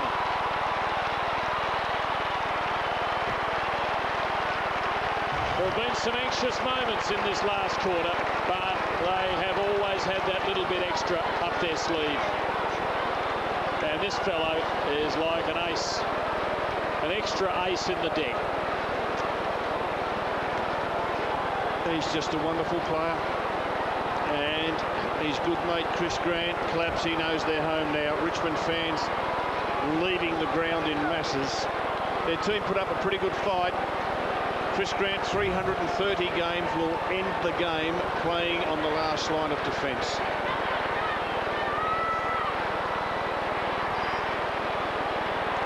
So from the bounce, it's tied up, and the secondary bounce. Been a wonderful display by the Bulldogs, particularly early on, although we'll talk, Rob, later about the inaccurate kicking by the Tigers, which in the end may have cost them. That's it. The Bulldogs have defeated Richmond by 22 points, and Matthew Richardson, the first to congratulate Chris Grant on a wonderful achievement today, breaking the game's record for the Western Bulldogs with his game number 330. And great news that the Bulldogs are able to win on such a milestone game for them, Rob. First win at the MCG this year for the Bulldogs, and this is what the whole theme of the week would have been. When the siren goes at the end of the game, we can go to our great champion, congratulate him, eventually carry him from the field, acknowledge what a wonderful player he's been for the football club for some 17 seasons. And Tim, I still think he might even go another one. Let's go down to Andy Marr. We've got to try and find out. Thanks very much, Tim. Everybody wants to know you're going so well. You'll go again. Of course you'll go again. Oh, look, it felt pretty good out there today. I must admit, I was walking on clouds there early in the game, and it was great. The club handled it really well throughout the course of the week. They wanted to acknowledge it, but I was, obviously going the other way. But I think they did a pretty good job, and the guys had to do their part, and that was win today. So that was the most important thing. Everybody knows you don't like making a fuss about yourself. How do you cope when you are the centre of attention like you have been this week? Oh, yeah, that's what I mean. I thought I was probably going to struggle more with it than I did, and the club were quite aware about what I wanted to do and what I didn't want to do, and they allowed me to sort of enjoy the week, and also just allowed the guys to prepare, because whilst it's a milestone game and all those sort of things, it was just important we won the game of footy to get into the final. So that was probably what my most concern was. And any anxiety at all? 330 games later, a big game for you. Was there any extra nerves associated with it today? No, not really. Not really. A little bit emotional early in the game. Carrying the girls out and that sort of stuff, but that's to be expected. But I just allowed myself to enjoy it, and it was great. It was really good. And I guess really nice to get that first touch onto Brad Johnson to kick that goal, and for you to kick the second. What a great way for you to get into the game and just get amongst it. Yeah, it was important that I got into it early, so that was great. Mate, they're all waiting for you. Off you go. Good on you, Chris. Congratulations, mate.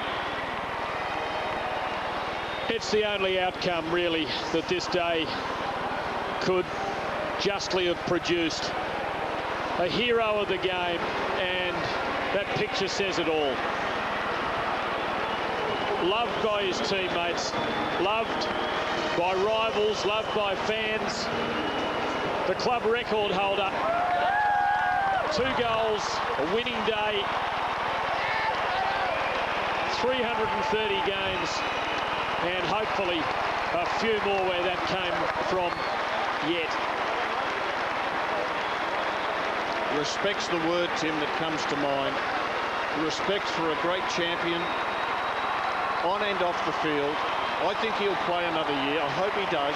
I think he realises he's got so many talented youngsters around him that he could be part of a successful team, maybe even this year, because the Bulldogs will play finals, but I think they'll be an even better side next year, and it'll be fitting for Chris Grant to be part of that. The youngsters with their banners, they wouldn't know about the early years, how when he arrived in Melbourne, the club had just entered into a merger, and he didn't know whether he'd have a team. And how 10 years ago, he was nearly lured away by a club that promised a better future, but he stayed, and the future's looking bright, and they've had another win by 22 points at the MCG. Oh my God! Before the game, earning the respect of the football world. They shouldn't respect us. Before the game, live next on 10. Now, Tony Pepperoni, Supreme and Meatosaurus Guy get their own pizza from just $5 each. Who invited I'll Pay You Tomorrow Guy? Ask for Domino's 555 deal. Any 3 large pizzas pick up from just $5 each. So what do you think? Well, the individual in question was driving a Ford AU Falcon, done about 90,000 Ks. And check this out. The camber of the front left wheel is out by 4 degrees. And that means trouble. Look him in, Davo. Nobody knows your Ford like we do. Visit your participating Ford dealer now, and we'll expertly fit and balance new Dunlop tyres for EF to AU1 Falcons and Falcon Utes from only $99 each. Ford service. Nobody knows your Ford like we do.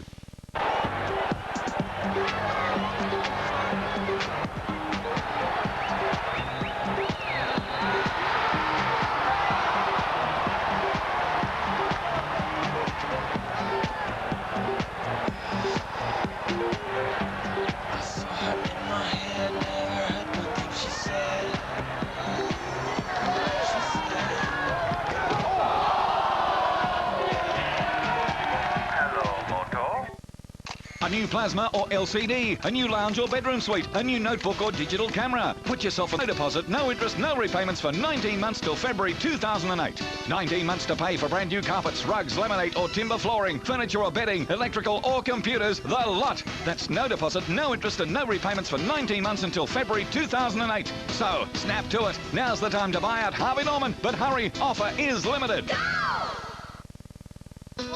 You're going to have to stop all this nonsense and get a job. To keep his family together, No one's going to take you away. Luke has to learn We've got one shot. to tackle life head on. Let's go out there and do it, guys. Fairy tale stuff. At Primus, we have broadband plans to suit everyone. Like startup broadband from only $9.90 per month with a half-price wireless modem. Call Primus on 1300 Primus. That's more like it. Money. It may make the world go round, but holding on to your money can make your head spin too.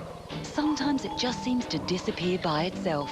But whether you have a little or a lot, it's easier than you think to take control. A few simple things done regularly can make a real difference. So put yourself in charge. Visit australia.gov.au or phone 1800 236 235 for a free handbook. Understanding money pays off. Authorised by the Australian Government, Canberra. Hi, Carpet Court Jester here to tell you that you can save a shipload at Carpet Court this month. There's a shipload of heavy-duty twist pole nylon from just $32.50 per square metre installed on quality underlay. So don't miss the Carpet Court shipload sale.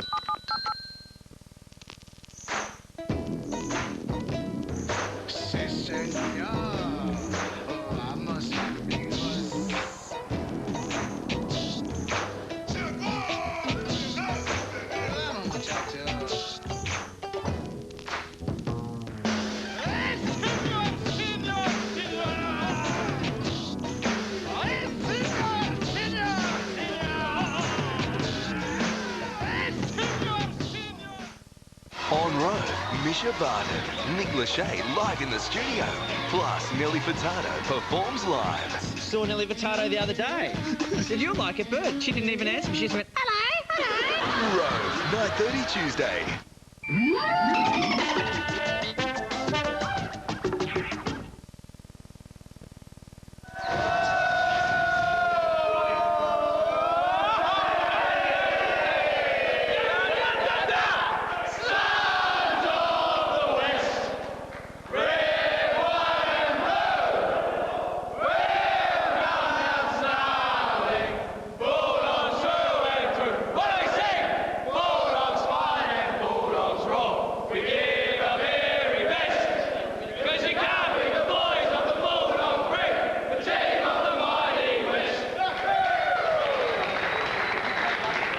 Well, a pretty hearty rendition of Sons of the West, and why not? The Bulldogs winners on Chris Grant's big day by 22 points. If you look at that quarter-time scoreline, the margin was 26. They kicked 10 goals each thereafter, and Richmond actually outscored the Dogs. It was the story of the shots Richmond missed. From set shots, they kicked 5-11 for the day, and they really kicked themselves out of this game. Brad Johnson, again the major contributor for the Western Bulldogs. Travis Baird among those who kicked two, playing just his third game for the club after a couple up in Brisbane. And Richmond just couldn't really find a true target all day. No, they tried pretty hard, Tim, but those wasted opportunities in the first quarter really hurt them. There was Patrick Bowden had 3 set shots from inside 50, missed a lot. Richo had a couple, he missed, and it just meant that they were chasing tail all day. Well, the Bulldog coach, Rd18, was looking a little tense during that last quarter. He's in the winners' rooms with Andrew Marr. Thanks, Tim. Rodney, coaches get a bit tense, I guess, and a bit stroppy when sides come back at you the way they do. Are you going to be disappointed with that for the time being, or will you just revel in the fact that you've got the win on what's a pretty important day? I think it's a bit of both, Andrew. I think certainly we'll enjoy the success, there's no doubt. But when you got that break at three-quarter time, and to actually play like we did the last quarter was very disappointing. I think give full credit to Richmond. I mean, they missed a lot more shots than we did, but the 3 points we kicked the last quarter, they went back and got 3 goals from them, and it was very disappointing our use of the ball, which was probably the downside. Rodney, you've played with some champions, you've coached some champions. Tell us what you think of Chris Grant. Yeah, he's fantastic, isn't he? I suppose I'm unfortunate. I think in one way, I think I'm fortunate to be able to coach him and be in contact with him, but probably unfortunate to only have. What'll be 2 years, hopefully it's 3 years. You'd certainly like to coach him when he's at his prime. It'd be great for us now if he's at his prime. But a very humble, understated champion. Totally professional in the way he goes about it, the way he gets himself up every week. Just super tough and super courageous, and obviously a great role model for our guys. Is the matter of whether he goes on still in question? No, at the end of, I think going towards the end of last year, Chris said then he didn't want to talk about it until the end of the season. I think it's going to be the same this year. I haven't spoken to him at all. I suppose I've let my feelings know in the media a little bit. I think he's still got something to offer because he's so smart and so brave and he can play both ends. I think surely we're going to have to go past him. But I think while with these injuries to these Saul guys, he's been able to stand up. So hopefully next year with hopefully Tom Williams can play and a few other guys that he can start handing over the baton. But I still think he's got a lot to offer. Rod, a lot of interest, of course, with Chris Grant, and he was terrific. Your team had a good win, but I was impressed with a couple of your youngsters who were given opportunity, haven't played a lot of football. Cameron Faulkner and Travis Baird. I thought they certainly made a contribution today to the win. Oh, for sure, Rob. That I thought Cam Faulkner was terrific. We started him in the centre square, threw him to the wolves a bit, or threw him an opportunity. I thought he took that. He kicked a great goal. He's probably missed another couple that maybe he would have liked to have converted. But he is tough and hard, and that was his first game this year. He's had a couple of injury bouts during the season, missing 5 and 6 weeks at a time. And I thought Travis Baird, I think you're right, but he started off slowly, but he's quite a smart forward, and he's kicked 2 and gave 1 to Smithy as well. So that was a pretty productive day for him. The impression of the Bulldogs has been that across the season and even across games, your method is going to take a lot out of your players. Was that the story of the day today? Were they wearing out towards the end? I think that's an easy one to say, Tim, and probably as a coach I'd like to say that. That offers a nice excuse for them, but as I said probably the last couple of weeks, and I'd hate to offer that as an excuse for our guys. I think we're better than that.